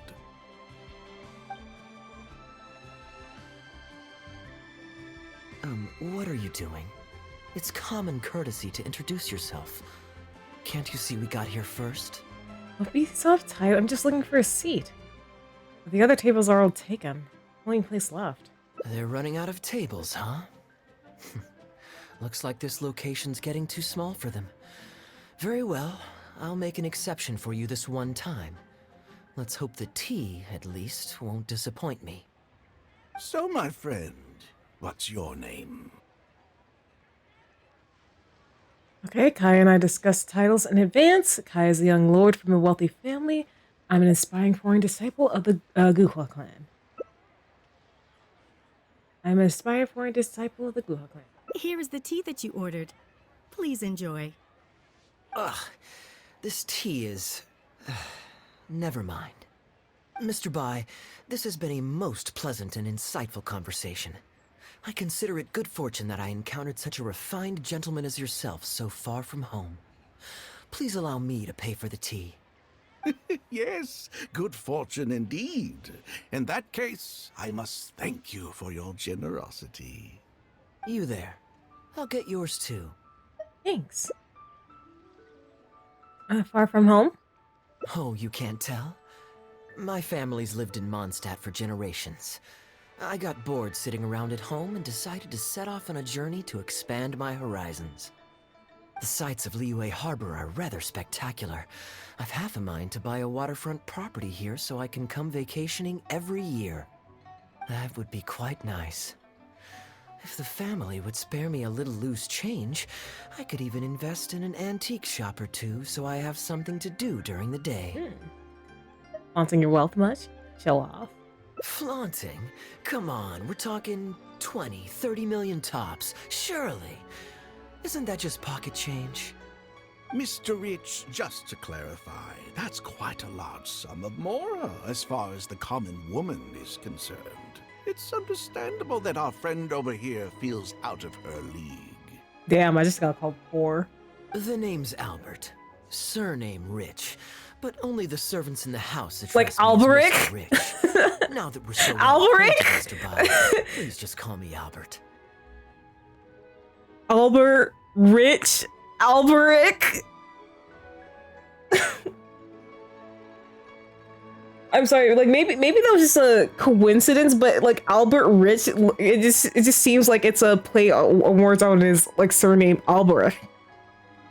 Alberic. Albert does have a nice ring to it. It is my honor to become friends with someone of your caliber. You flatter me. What say you to acting as my guide during my time in Liyue? I'll pay you handsomely, of course. Naturally, board and lodging would be included. And I could pay you in the region of 50,000 mora per day? No need, my good friend. I shan't be so vulgar as to take your mora. We're both men of character. The pleasure of your ongoing acquaintance shall be ample reward in itself. To join a noble gentleman on his travels is a rare opportunity. Please, let me draft up an exact itinerary. I'll make sure to give you the experience of a lifetime. You there. You're welcome to join us if you want. Which clan did you say you were with? The Hoo-Ha clan or something? It's the Guhua clan. Guhua, huh? Strange choice of name. Gotta say, I've been in Liyue for a while now. This is the first I'm hearing of them. I guess they're one of these obscure ones who keep to themselves. Yes, well, there are many martial arts clans and factions in Liyue. It's only natural that you haven't become acquainted with all of them. Ha, fair enough. Still, weird name. Bet they have some even weirder practices. Seriously though, what kind of skills do you guys train anyway? It's all for show, right? I saw some people performing a few tricks down at the wharf. Is it that kind of thing? The Guhua clan is devoted to the teaching of martial arts. If you're comparing the Guhua clan to street performers, we have nothing to talk about. I'll take my leave now. I'll get my own check as well. I already told the server to put it on my tab. Don't bother getting her to split the bill. It'll only complicate things. Our master teaches us not to accept free favors. I was merely passing by. Your generosity would be better served to elsewhere. Young lady, there's no need to take things so seriously. Why don't you loosen up and enjoy the free drink? Are you trying to make a point by throwing my generosity back in my face? All right then. What if I say your bill is mine and don't let you pay? Want to fight? Please, my friends, let's not get so worked up. Yinchang Tea House is no venue for a duel. We're all sorry. Young people have hot tempers, I understand that. But there's no need to come to blows over a few words taken to heart when there are far more diplomatic ways to resolve the dispute. Okay, then how about we settle this with a coin toss? I'll foot my own bill if I win. Did I hear that right? So you'll only pay for yourself if you win, but I'll get the check for the three of us if you lose. It's not that I care about the Mora. After all, I offered to pay for everyone's drinks in the first place. No, what I find truly absurd is your refusal to play fair. I demand that you also pay for three if you win. What a load of hogwash. You insulted me first, and now you also want to dictate terms? If I win the bet, you have to make a formal apology to the Guhua clan. Fine. You can have your apology if you win, but on one condition. We'll do the best of three, and the winner pays for the table. Well, as long as you're no longer raring to fight, peace begets wealth, as the elders used to say. Why do you join us, Mr. Bai? Let's entertain this gal for a sec. We don't want her to think you're stingy. But I wasn't even a part of your argument. What are you trying to say, Mr. Bai? Whose side are you on here? Of course, I'm on, And anyway, it's no big deal if you win. It's just a few cups of tea after all, so you can just take it from your fees as my guide. All right then. I suppose it's not all that different from the dice gambling games I used to play in my youth. If it's just for a few drinks, you can count me in. All right, now we're talking. Okay, now that we've agreed on the rules, how should we do this coin toss? After all, a Mora coin looks the same on both sides. Easy, we can just borrow a pen from the counter to mark one side. Well, that should be simple enough. Here, I'll take this coin and ask the counter to draw a line on one side. You two can wait for me. Young lady, I can see that you haven't spent many years in the real world. You take everything far too personally. I, too, only met this Mondstadt millionaire by complete chance today, but we're getting along just fine. I actually came here to meet with a business partner to count the cash from 2 recent investments when this gentleman struck up a conversation with me. In the real world, you've got to keep up appearances. There's no need to offend the rich. After all, if you keep them happy, you can probably make some more off of them, too. You young people are much too impulsive. It pays to keep a level head. Mm-hmm. Just so we're clear, let's say the marked side is heads and the unmarked side is tails. Everyone has to pick a side before the coin toss. Oh, and no takebacks. Sure. We should also take turns tossing the coin. Sounds fair to me.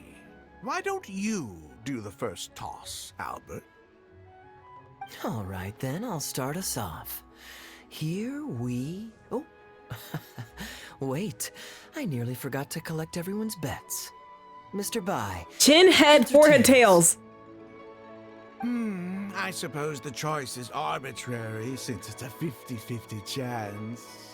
I'll go with tails. Let me think. I'll also go with tails. What about you? Heads or tails? So, Chin is heads.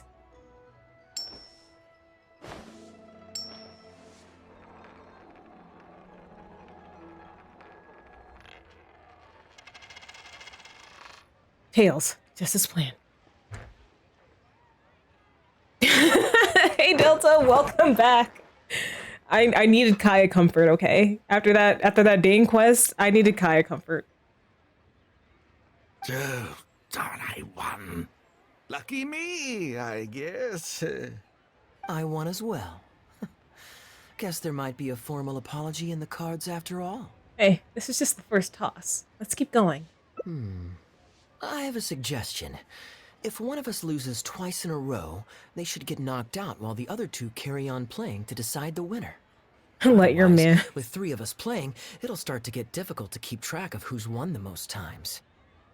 Let your mans take care of you. I feel so much better. I flipped the coin last time, so why don't you go next? I don't want you blaming my coin-tossing skills if you guess wrong this turn. Here. Now just wait a second, my dear friends. Please let me do the second toss. Delta, can you catch her in the... Can you be in charge of getting pizza at the moment? Make sure to catch her something. Oh my gosh. Oh? Anxious to take your turn, Mr. Bai? Damn, you guys really be like passing the torch on who calls me out. You are both young, and I've already seen your short tempers for myself. If Albert loses this round and this young lady wins, you'll be tied. And before you know it, you'll be at each other's throats again.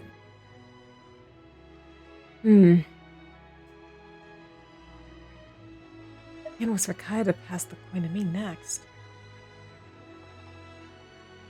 Well, that's not my only consideration either. You two may be too young to know this, but I've been around the block a few times. What's to say this isn't a trick coin, Okay, I'll check on her. Be sure not to melt. Kaeya will tell you to cool it. Ha ha ha ha ha ha. In dice games, people use all sorts of methods to rig the game. Some even fit the dice with mechanisms that give them whichever result they want. If Albert wins the next round, and you, young lady, lose for the second time in a row, then the third round will just be a tiebreaker between him and me, and you won't get your apology to the Guhua clan. If that happens, only for you to then find out that the coin was rigged all along, you're sure to accuse me of working with Albert to scam you while mocking the Guhua clan. I can only imagine the kind of vengeful warpath that would put you on. Damn, this guy's good. A purely hypothetical scenario, of course, but one that I'm bringing up now to avoid any misunderstanding further down the road. Go on, give me the coin.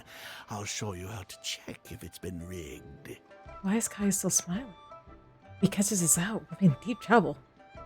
Very diligent of you indeed, Mr. Bai. Looks like I chose the right person to be my guide. Here, take it. A rigged coin will always be a little heavier than a normal coin, you see. Yeah, this one seems perfectly normal to me, however. But don't take it from me. Why don't you test it for yourself? No need. Venus is below me. I trust your judgment. It's a close call. What's your bet this time, Mr. Bai? I'll stick with tails. Tails, huh? Well, you seem to have a feel for this, so I guess I'll match your bet again this round. Tails it is. And you? Heads.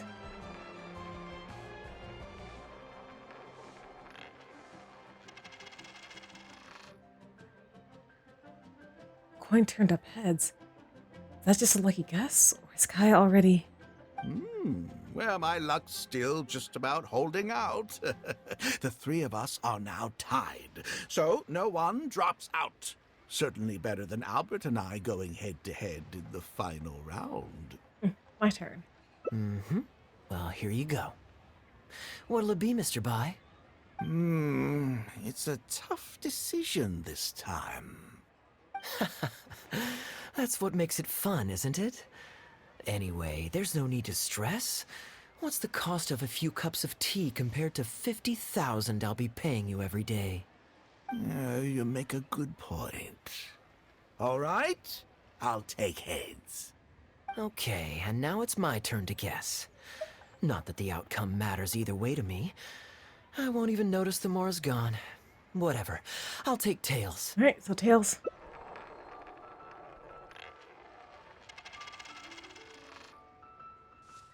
Fortunately, the coin turned up heads.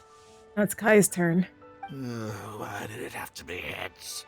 This whole thing started because you two got into a spat, and now I'm the one that has to foot the bill. What say you to another round? Wispy's on and she's simping for Scar? Honestly, girl, same. Scar's one sexy man. Damn. Sure, why not? I'm having fun. I can go for as many rounds as you want. I'm out. You guys have fun. What a miserly person. Do as you please. The two of us can play.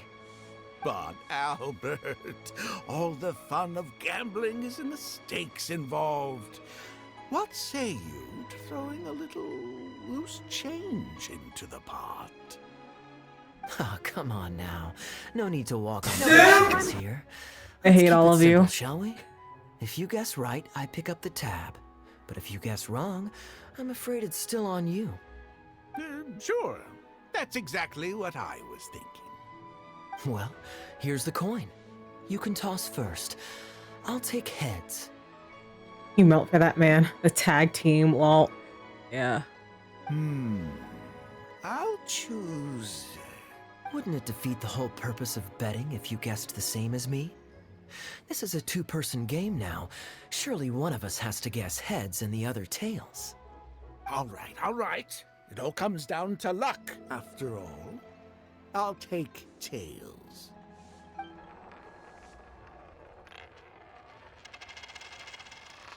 Ooh, looks like Rex Lapis has smiled upon me today after all.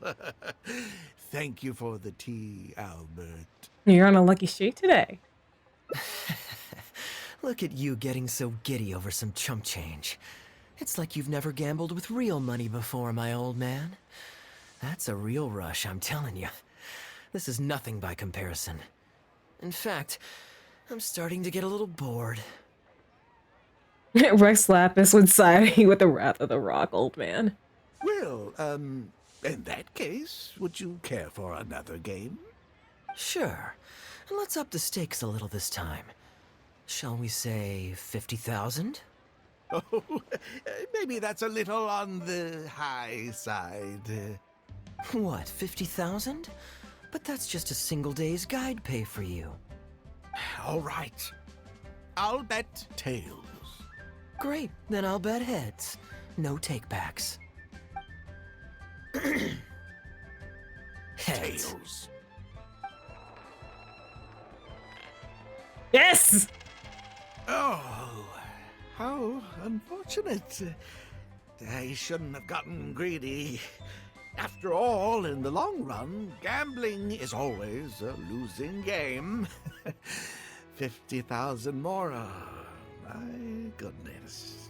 Albert, I'm terribly sorry, but as it happens, I forgot to bring my coin purse with me today.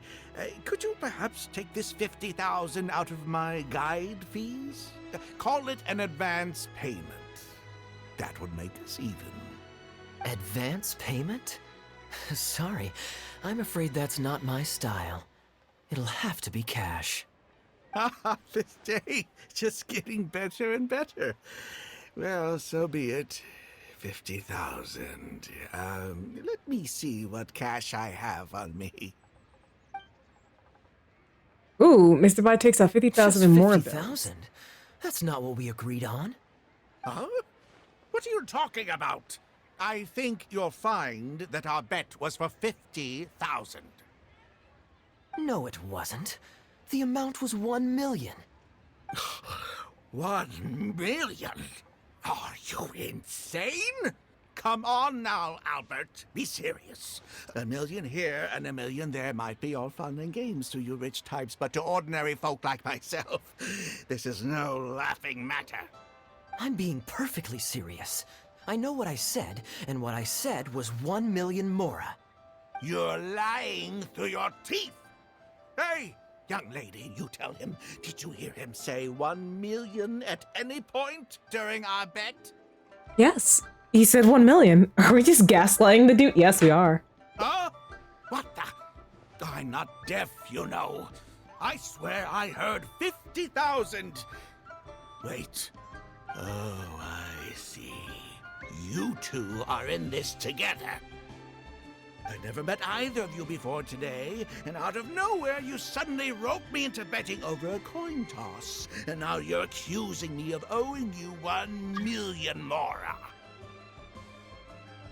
Let's go, Gaslight Gatekeep Girl Boss. Huh? Do you have any idea who you're trying to cheat? I know all the tricks in the book. I can't believe a couple of beginners like you managed to get this far. But don't you try to celebrate just yet. You amateurs have a lot to learn about the art of the con. I bet you there's Millilith around the corner. Do you really think that nobody else will have heard all the commotion we just made? All I need is one witness, and this little scheme of yours falls apart. Frauds! Frauds, I say! These two kids are trying to scam me out of my hard-earned mora! Hostess! Oh, hostess, come quickly! How pathetic. What is going on here? If you can't abide by our rules, you're not welcome at Yenshang Tea House. I don't care what the issue is. You don't get to make a racket like that in here. Halberd! Fang! Wait, don't throw me out! These two con artists are trying to steal my mora. You can't let them get away with it. Well, let's take this somewhere else. I don't want any of you disturbing the other guests. Follow the hostess to the side and explain. Okay, you two. Care to explain yourselves? Gladly. He's making up completely spurious claims. We were betting mora over a few coin tosses, and now he wants to back out. In the land of contracts, of all places. Those who break their contracts will suffer the wrath of the rock. He won 250,000 from me, then another 800,000 from the both of us. Now he's refusing to pay up the measly 50,000 that he lost in the final round.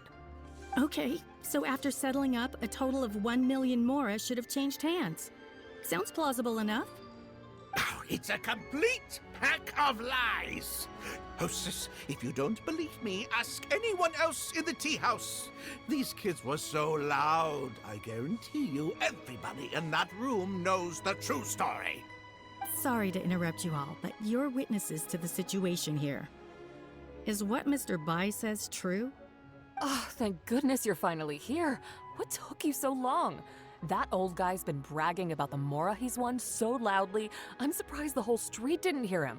I was about to report him to the Ministry of Civil Affairs.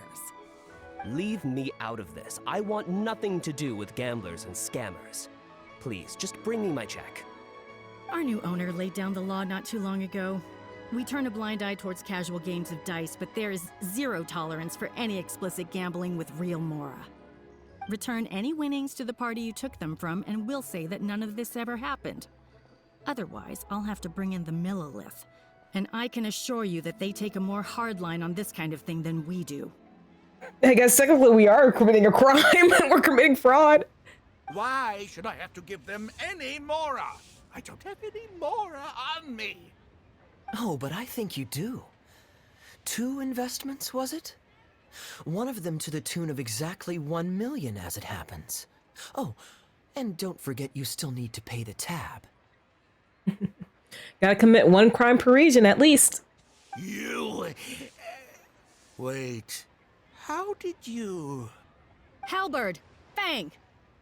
There's a gentleman here that I'd really like you to meet. Please, please don't. I'll pay, all right? This was never your Mora to begin with. We'll be returning it to its rightful owner now. Oh, that was hot. Oh, that was hot. Oh, with Captain Wu. We got your Mora, dude!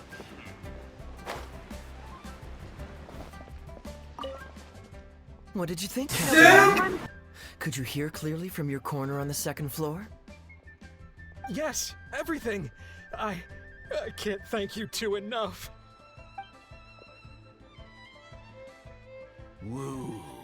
This was your doing, wasn't it? You and this Mondstatter planned the whole thing. Along with that blonde one. And all the customers on that floor in on it too, weren't they?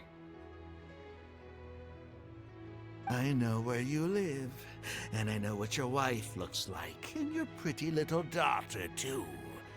You crossed the wrong man today. Who'd be scared of a crook like you? I'll take you on any day of the week. Well, let's see how long that false bravado of yours will last. I assume you weren't talking about temperature. Oh, look at that. He figured it out. Guess he's not as dumb as we thought. Don't you two get cocky either. Just you wait. I will hunt you down. My apologies for having to leave this question until you'd vacated the premises. But I couldn't have things escalate inside the tea house. I hope you can understand our position. I noticed that all the guests on the 2nd floor were present before you took your seats, then left almost immediately after you did. Would I be correct in saying you were looking to set this man up? Wait, so you saw through it right away? Under normal circumstances, we would never tolerate a scheme like this taking place on our grounds, as it risks damaging our owner's reputation. However, I understand that our owner holds the Traveler in high regard, and must have good reasons for their actions. Oh, yep, Yalan. Still, I would appreciate an explanation, if only so that I can answer to the owner. Ah, as I thought. When you're operating on someone else's turf, you run the risk of clashing with the master of the house. Thankfully, we considered that possibility before going ahead with our plan. Over to you, brave hero. You're the one with the connections in Liyue. It's your time to shine. And shine I will. You recount what happened to Captain Wu. Okay, I understand the situation now. It goes without saying that I have no wish to stand in the way of your chivalrous deeds. I'll report everything you told me to our owner. Don't bring that up here. Don't bring that up here. Well, Captain Wu, remember what I promised you? What do you think? Angry and frustrated enough for you? Shavy didn't cry like a big baby, though. Excuse me, coming through. Is this the Mr. Bai you reported to us? Yes, that's him all right. The one who scammed Captain Wu. Wait! Where's your evidence, And Wu, you've already recovered your Mora. I don't deserve to be punished twice for the same crime. You can't talk your way out of this one. You're already suspected of defrauding multiple victims out of smaller amounts, and the combined total meets the threshold for a conviction. If it turns out you're guilty in this case too, it'll only add to your sentence. Does the plaintiff have any witnesses? If so, we'd really appreciate if they could come with us and provide a testimony. Here, sir. I'm happy to give testimony. You got tangled up in this too, huh? In that case, please come with me. Your witness statements will play a crucial role in helping to move this case forward. With pleasure. Don't worry, we won't take up too much of your time. And you, sir, can stop twiddling your thumbs. You're coming with us, too. Hey, keep your hands off me. I'll cooperate. I'll cooperate. Stop manhandling me. Camillus takes the comment away. He gave a testimony, then returned to the tea house. Thank you so much, the both of you. I really don't know how I could ever begin to repay you. Well, I have an idea. We originally came here to do some sightseeing. Anywhere you'd recommend we go before the end of our trip? Let me think. Now, where would I want to go? Hey, are either of you interested in a fishing trip? Sounds fun to me. Let's go. Oh, I'd like to go fishing. Go to the seaside. Okay, yeah, I have to walk over there. I have to walk, unfortunately. Dang, this is just one. There's like 6 endings, right? This is only one route.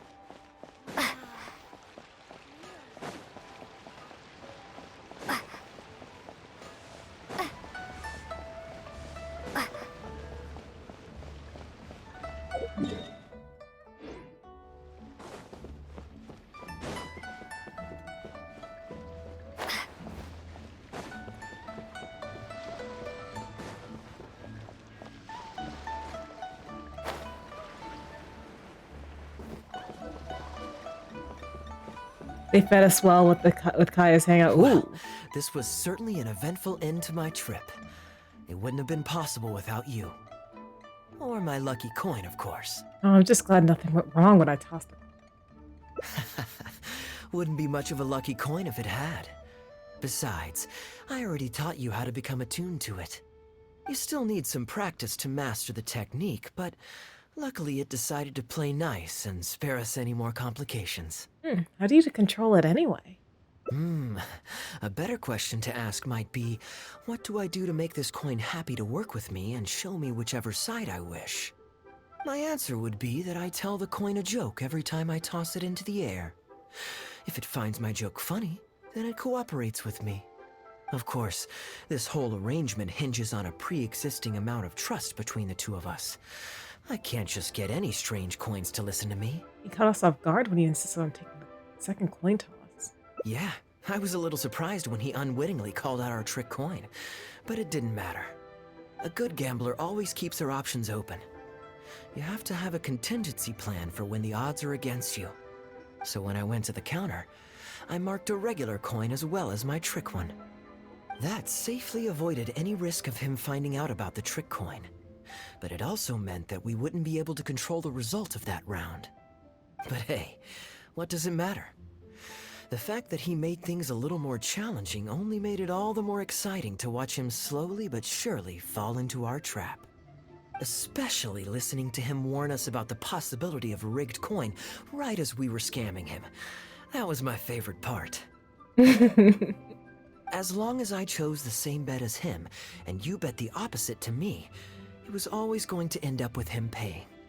Unless, of course, he'd had some other tricks up his sleeve that we hadn't thought of. Then things would have gotten really interesting. You two are genuinely the smartest people I've ever met. I'm no intellectual, so I would never have been able to come up with a plan like this. Even when you described it to me, I only understood parts of it. Never change your good nature.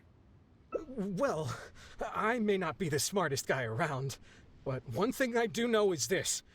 One should always return tenfold the help that they've received from others. We were just ordinary acquaintances. You had no reason to help me as much as you did. If there's anything I can ever do for you in the future, anything at all, please let me know. You can always count on me. I guarantee it. Oh? You seem agitated. Are you worried about owing me yet another favor? There are two kinds of people who owe me favors. One is my friends, and the other my informants. My informants have to fulfill whatever requests I make of them, no questions asked. The question is, which kind of person do you want to be? Ah, and you're torn again. Too afraid to ask to be my friend, but also daunted by the dangers inherent in becoming my informant. Well, it's okay, because I just thought of a fun and easy way to get us out of this impasse. Let's do a coin toss. You right, Eden, you right. This is the regular coin I prepared for the contingency plan when I was borrowing a pen from the bar. Not the lucky one that does what I tell it to. If it's heads, we're friends. But if it's tails, you're at my beck and call. May the Lord of Geo decide. So, was it heads or tails? What do you think? What does your heart tell you? Kaeya just put the coin in his back. I understand now. You have my most sincere gratitude. No, that's a little too formal. What I'm trying to say is, here, your fishing rods, my friends.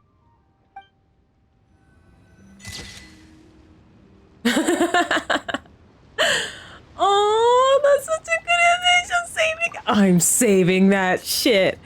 Oh, that's so. Oh.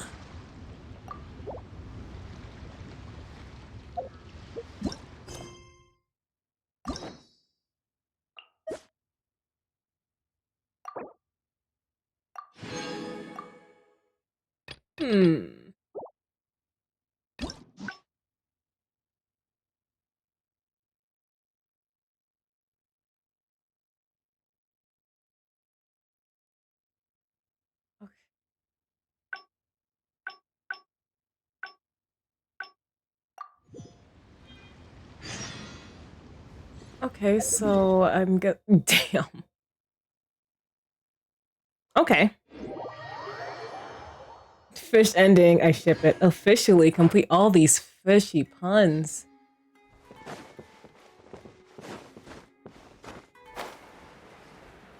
Let's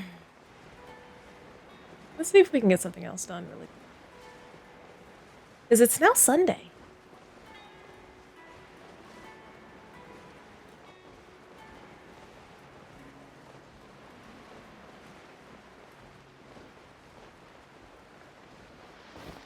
So... You're always so busy. It's high time you gave yourself a proper break. And anyway, life is short, so we should make the most of the time we have. We can't spend public money for our own amusement. Now I remember why you're an honorary knight. Of course being tempted by money is beneath you. Your honest character is dazzling to behold. Like the sunlight reflecting off the surface of Cider Lake in the late fall, I hold my hands up. My thinking was mistaken. No, it wasn't. I'm just trying to get the other sides. I guess today's end-of-trip blowout is cancelled. I shall pack my luggage and prepare to return to Mondstadt. I can join you for the journey. Oh? You do that for me? Well, this wasn't what I'd originally planned, but it's a very welcome development. He called you a sunlight. The sunshine is real.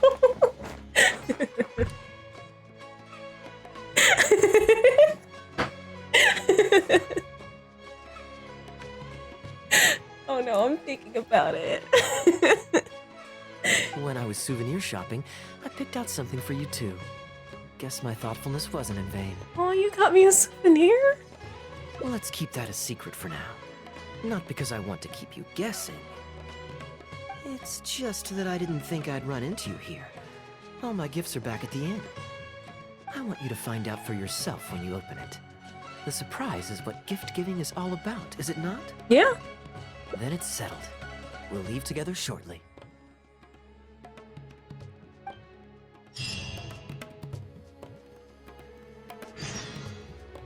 Turn to Mondstadt. Ooh.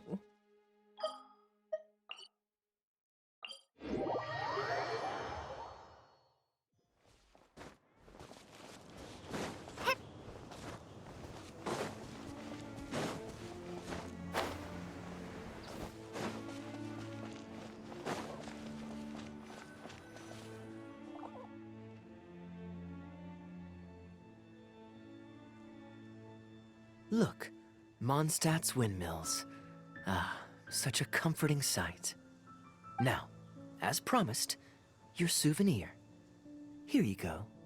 According to the merchant I bought it from, mysterious spirits called Jinn often live in lamps like this. And this lamp in particular once housed a very powerful genie. Merchants love to exaggerate to help make a sale, but it's still quite the pretty little lamp. Low poly Mondstadt Lamau. I know you like rare things, so perhaps you can add this to your collection. Of course, you can also use it as an ordinary pot. Personally, I think it'd make an excellent wine vessel. Thank you. I'll put it on display. You're welcome. I'm glad you like it. I'm ready to head into the city now. You're free to join me, or you can make your own schedule. What makes you think I said no to joining you?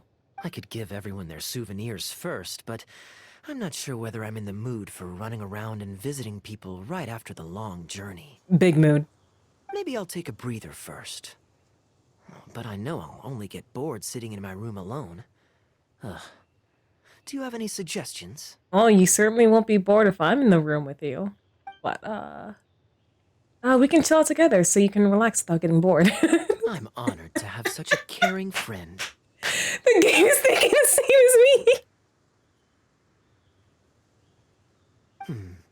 Let's go to the plaza in front of the cathedral. We can listen to the bards playing or feed the pigeons.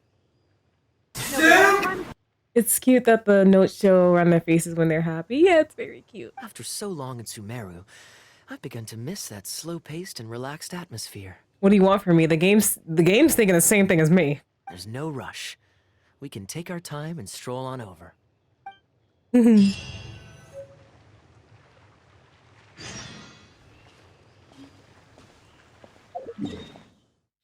Kaeya.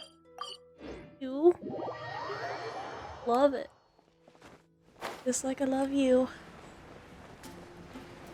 That's all for guys. What do you want from me? Port Ormos is always lively, even late into the night. Ace of Base 92, all that she wants. Welcome to the Starmie. Thank you for the follow. How are you doing tonight?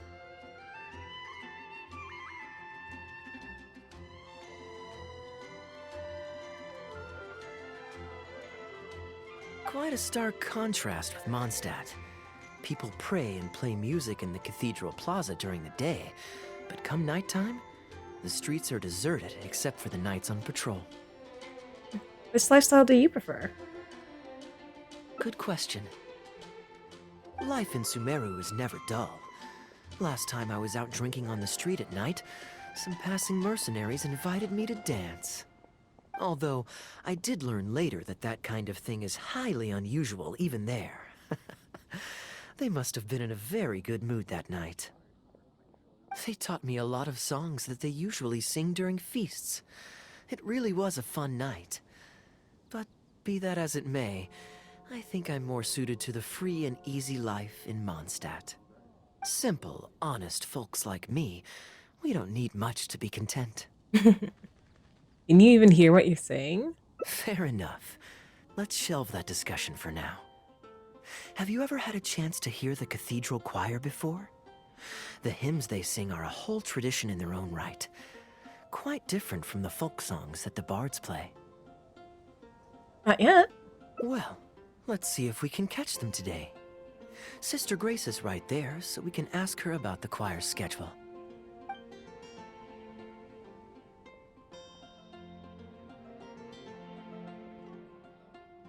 Excuse me, Sister Grace.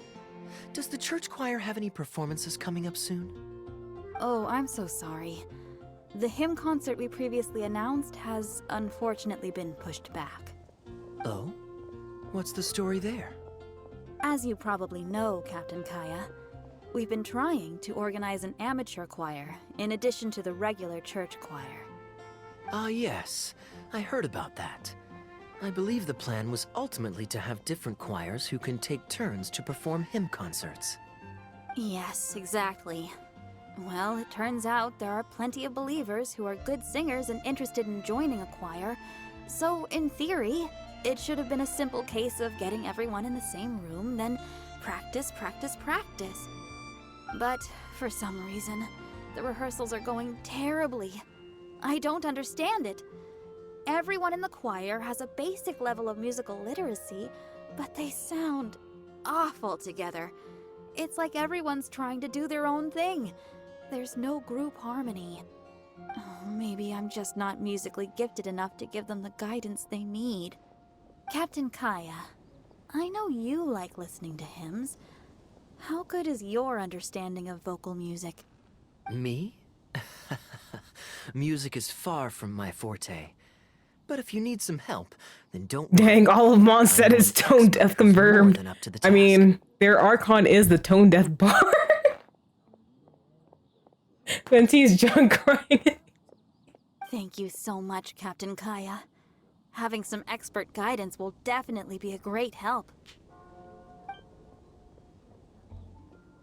I'm sure you've figured out who this expert is already.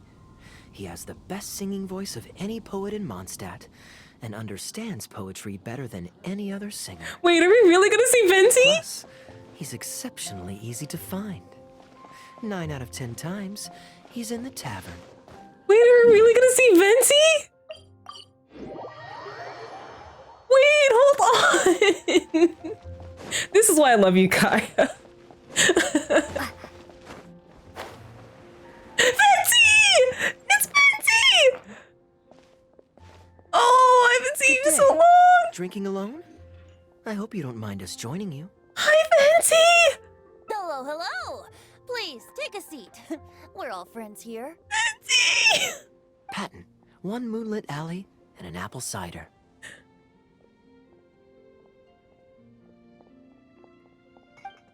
Forgot he was in this quest. Ooh, excellent choices. Come on, let's have a toast and drain our glasses together. Here's to the time spent drinking with friends, which is more unforgettable than the drinks are delectable. Ever the poet, Professor Venti. A beautiful toast from the bard with the most. Any new songs of yours we could listen to? There's a real dearth of quality entertainment at the moment, since the cathedral's choir performance has been delayed again. Speaking of which, I trust you've heard Sister Grace's choir perform before? Of course! Though the format is a little on the formal side, they do sing quite beautifully. Very pleasant to listen to. So you'd say you enjoy listening to hymns? Let me think. Well, however it's expressed, as long as you can hear the singer's passion and joy in their voice, I consider it a phenomenal performance. Passion and joy, huh? An intriguing perspective. By this logic, I suppose Lord Barbados would also enjoy the choir's performances. Does Kaeya know? Oh? And why is Does that? Kaeya know? I feel like he knows. Think about it. It's only because of his patient guidance and protection that the people of Mondstadt can now sing such beautiful hymns in the cathedral. It must be quite satisfying for him to hear a joyful people lift up their voices in song. I feel like he knows, even though, I feel like honestly, I feel like the amount of people who know Venti is Barbados, like, slowly grows and grows. And, the poetry event, no, I must be thinking about the way, because I do remember watching an event, like on YouTube, where, like, was it the Windbloom Festival? Maybe it wasn't the Windbloom Festival, but I feel like, like at one point, Venti was like, being a teacher to teaching people poetry, and Kaeya wrote in Hilly Churl, which I, like, honestly, it's probably, Conrian, actually, but, like, he wrote, such and such means, I love you in Hilichurlian. Kaeya took a poem writing class from Venti and essentially hard shaded him with a poem about Barbados' actions during the Cataclysm. Oh. That must be, or something like that. No, I remember that, but like what I remember is that maybe someone translated it, and that's what it says. Because Venti said, "Such and such means I love you in Hilitero." Yes, well, that's a beautiful image filled with hope. But actually, maybe Barbados himself doesn't give it so much thought. In principle, the hymns of the cathedral are dedicated to a god. But in reality, the audience are all ordinary people with very worldly concerns. So what really matters is that the people enjoy what they're listening to. If Sister Grace was able to see things that way, perhaps she wouldn't feel so distressed. Huh? Distressed? About what? Explain Sister Grace's predicament to Venti. Ugh, she might be asking a bit too much. To be honest, if they have a natural talent for music, they should just be allowed to sing whatever they want. It'll all sound good. Even if they aren't singing the same tune and their voices aren't in harmony? I'm pretty sure the first people to sing songs to the Animo Archon weren't all singing the same tune. I feel like that event might have been like one of the first years Genshin came out, I feel like. If I remember the timing of that event. Besides, he is the god of freedom. Surely he'd prefer to hear Mondstadters sing their hearts out however comes naturally to them. Well, to each their own, I say. But Sister Grace seems quite bothered by the whole thing. If only a kind soul with a deep understanding of poetry and music could help her. Patton? Oh, six-finger Patton. More drinks? Uh-oh. I only brought enough money for one bottle today. I'll have to pass. Another bottle of apple cider for Venti, please, Patton. My treat. Wow! Thanks, Kaeya. You were one of the finest students ever to emerge from my fast-track love poetry class. I always did admire your enthusiasm and kindness. With the aid of this bottle, a humble bard's woes are whisked away on the wind. And so it falls to this humble bard to pass the blessing on to another. Then this is probably the single most worthwhile alcohol purchase I've ever made. With your help, Sister Grace's problems are as good as solved. Sister Grace is a devout follower of the Animo Archon. Perhaps it's her depth of devotion that causes her to worry too much about the smallest things. Don't worry. Just wait a moment. I'll go find her. Right after I finish this cider. The next time you visit her, our sweet sister shall be sad no more. You stay here for a while, is out there enjoying some fine wine. Kaeya leaves first. No, don't go. Hi, Venti! Hi! Hello! Kaeya is a wily character, but free wine is always the most delicious. You can always refuse. Hell will freeze over before Venti declines free booze.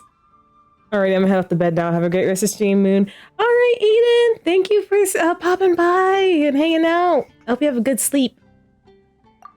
It's fine. I mean, the church's choral hymns aren't exactly my strong suit, what with all the finicky formalities and so on. But as long as there is love for music in the air, I'm sure I'll be able to help. Sounds like it'll actually take a lot of work. You're not just doing it for the wine? Hey, if I'm happy and Sister Grace is happy and the audience is happy, that's a great thing, isn't it? You deserve a second story quest. Oh my gosh.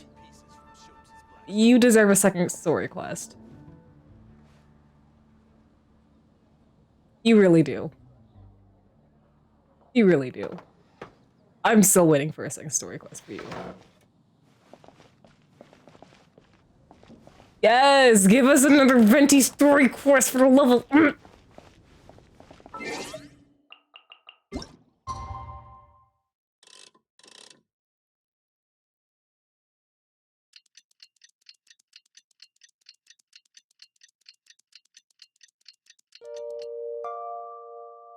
The only friggin' Archon without 2 story quests. Like, so either this has to be intentional. It has to be. Like, they have to be waiting for something. Man, the way I will scream for joy when Venti gets a 2nd story quest. Go to the Cathedral Plaza.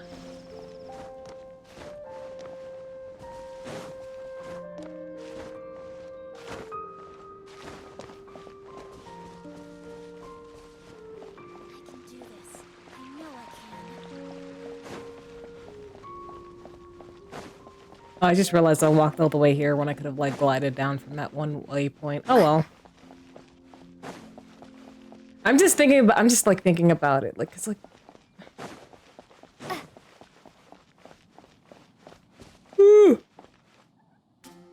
Yeah. If I, like, the moment I finish this, I think I'm done for tonight. Hello, Sister Grace. How are the rehearsals going? Captain Kaeya, your bard friend has a few suggestions that are somewhat fanciful in nature. Fanciful in the sense of not worth adopting? Is that what you mean? What are your thoughts, Venti? Everyone in the choir loves to sing, but they're used to singing their favorite songs. Suddenly asking them to sing in perfect harmony like a church choir with years of experience is just too difficult.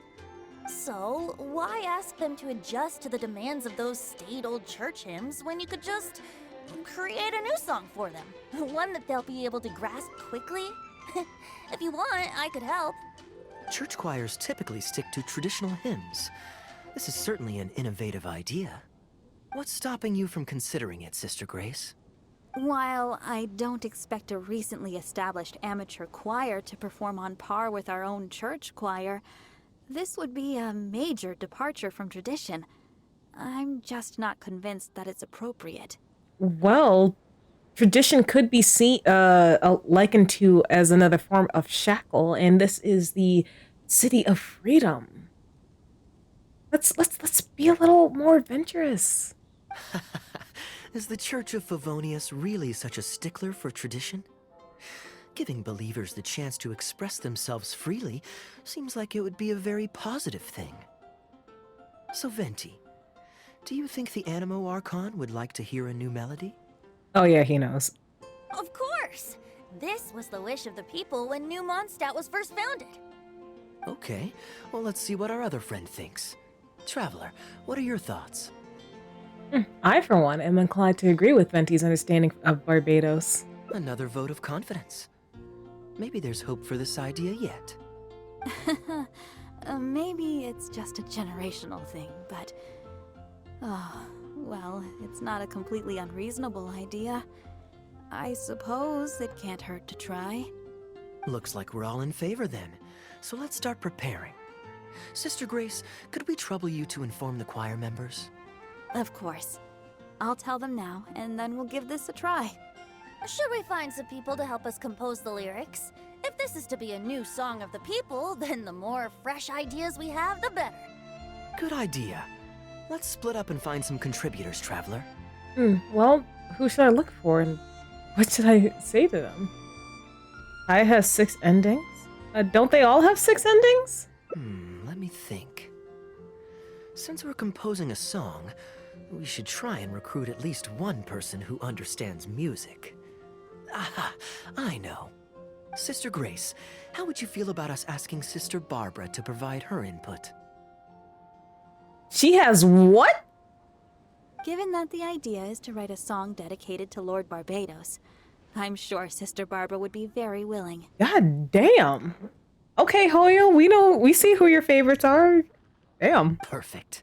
Traveler, why don't you head into the cathedral and invite Sister Barbara to join us?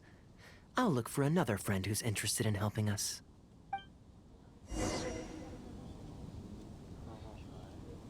Venti! Got it! With this melody, it'll be much more expressive. He's cooking. He's cooking. Let him cook. Let him cook.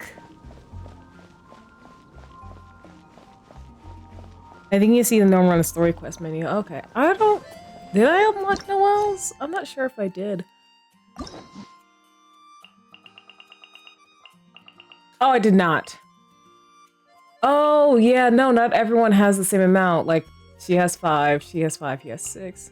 5, 5, 5, 5, 5. Kaeya has 5.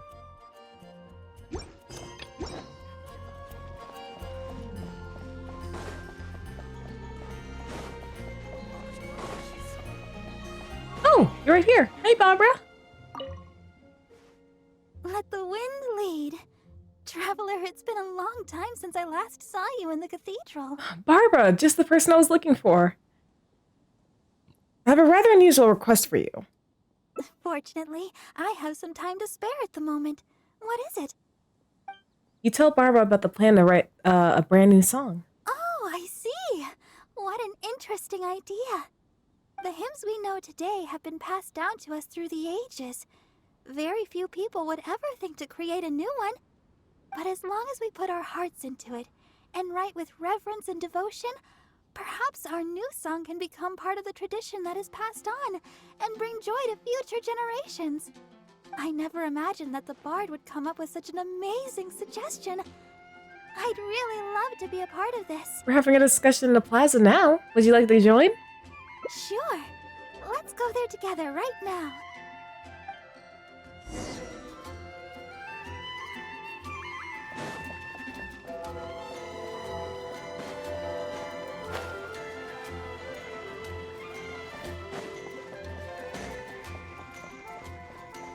Fiona! Ah, you're here. You took your sweet time. Hi, Deanna. So you're Kaeya's helper then, huh? Psh, I've seen Kaeya play Genius Invocation TCG, making up a bunch of baloney to distract his opponents. He's a trickster, plain and simple. So now, I gotta check with you guys to see if what he's saying is true. Can we really write about anything we want in this song? Even the evils of Mondstadt's wine industry? And is the choir really gonna perform it publicly? So everyone on the streets will hear it? Do you think she can really write about that? I don't think anything's off limits. I thought it was a fun idea anyway. Then I want to write this. All booze hounds will be punished harshly by Lord Barbados. Oh, you sweet summer child. Even though you have a cryovision, you sweet summer child. If you only knew. Oh. Damn. She would probably lose all faith in the world if she knew. If she knew, she would lose all faith in the world.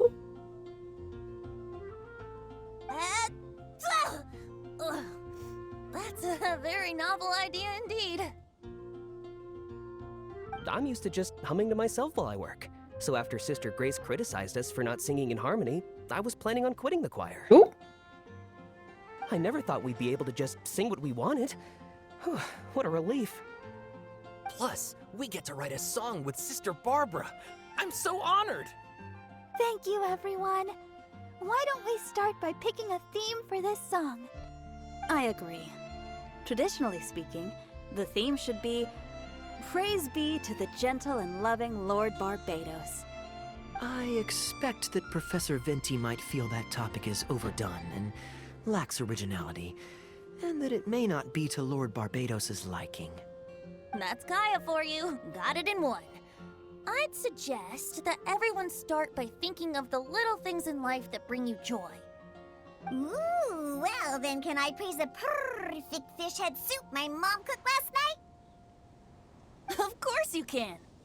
I think I'd like to rejoice in the precious days spent together with family. Let us praise Mondstadt, the city that allows us to sing freely. See? Already we have lots of wonderful ideas. Let's write them down, and then Kaeya can...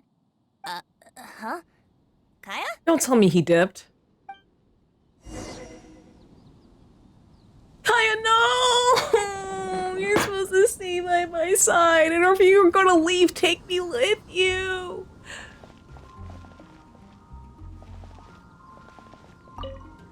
Okay, everyone, write your ideas down once you've got something, and then we'll open it up for a group discussion. I think the song should express the joy of being together with family. Should I write about fish head soup or Leeway grilled fish?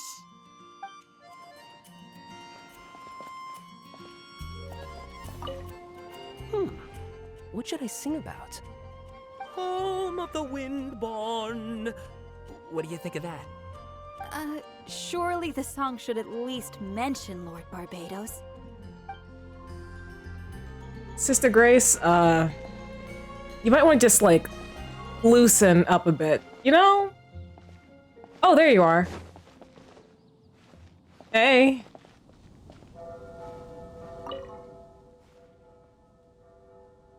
What are you doing here? Didn't want to participate in the discussions? You're not participating either. Do you want to leave?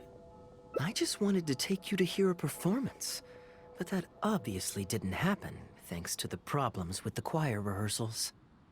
The rehearsals are now back on track, so I've done my part. If I stay here any longer, I'll probably get roped into singing with them. I'd rather it didn't come to that. My songwriting abilities are limited. Here you are, helping other people out when you're supposed to be kicking back and relaxing. If doing nothing but loitering on the plaza enjoying the scenery all day is the only way to relax, then I suppose I didn't get to relax. But that would get boring after a while.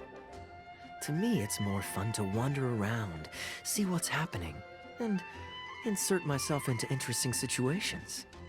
Besides, can you be so sure I didn't have something to gain from helping Sister Grace with her choir rehearsal dilemma these past few days? Oh, I spy 2 naughty students skipping class, and they just so happen to be the very 2 who asked me to help Sister Grace in the first place. I'm not naughty. We're ready to review and discuss everyone's lyric contributions now.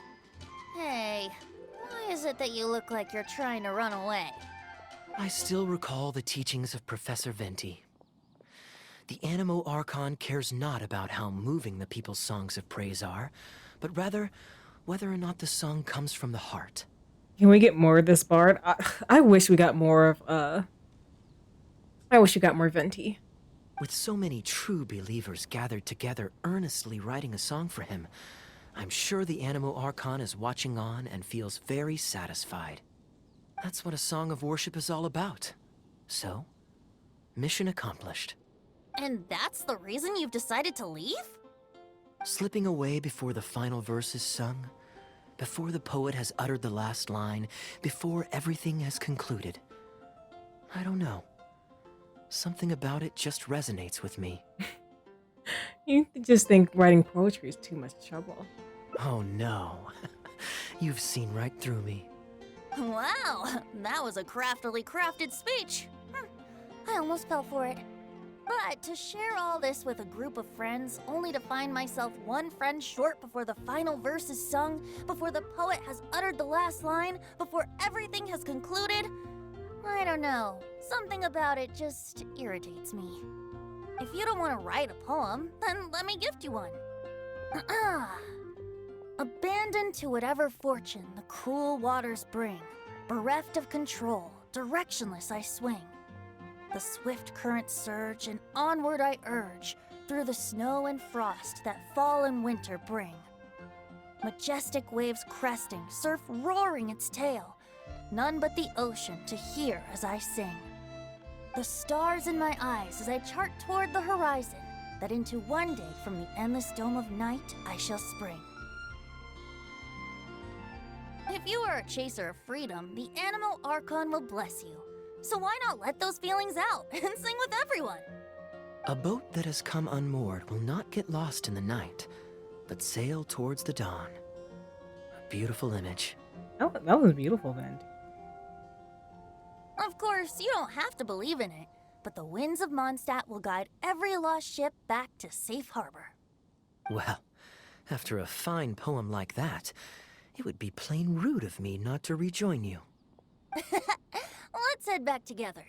You two, of all people, have to be there for the grand finale.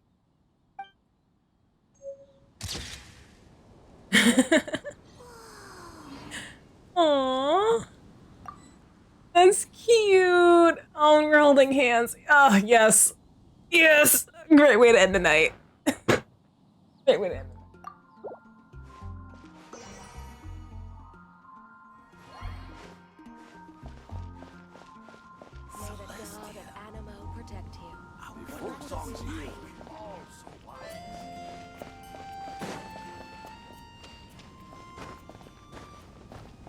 I haven't done this in a while. Ah! Fans, thank you for the bonk.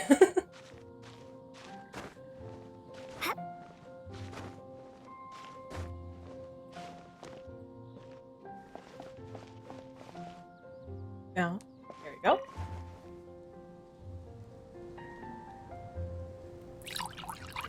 Ah, Delta, thank you for the hydrate.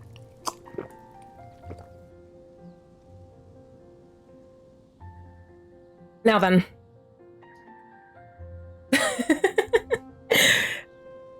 I'm about to end stream, Sans. Don't worry. Don't worry. If Wispy is still live, I think I'll raid her. But if not, then I'll just like end stream. Let me see.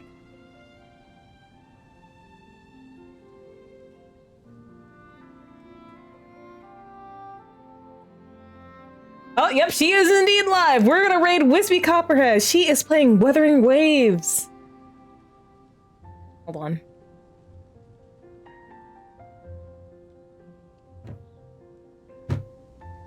So, my wonderful Starmie, let's be sure to give her all of our love and appreciation. If this thing will load, you know what? Okay, how about this? How about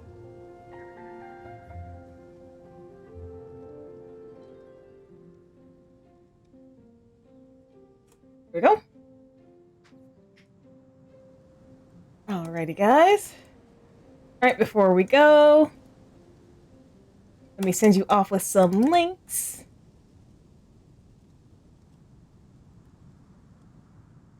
Yeah, socials to find me in other places of the internet. Discord to chat with the community offline. And and VODs to watch any any streams you may have missed. Alright guys, without further ado, until I rise again, I shall see you guys next time. Bye!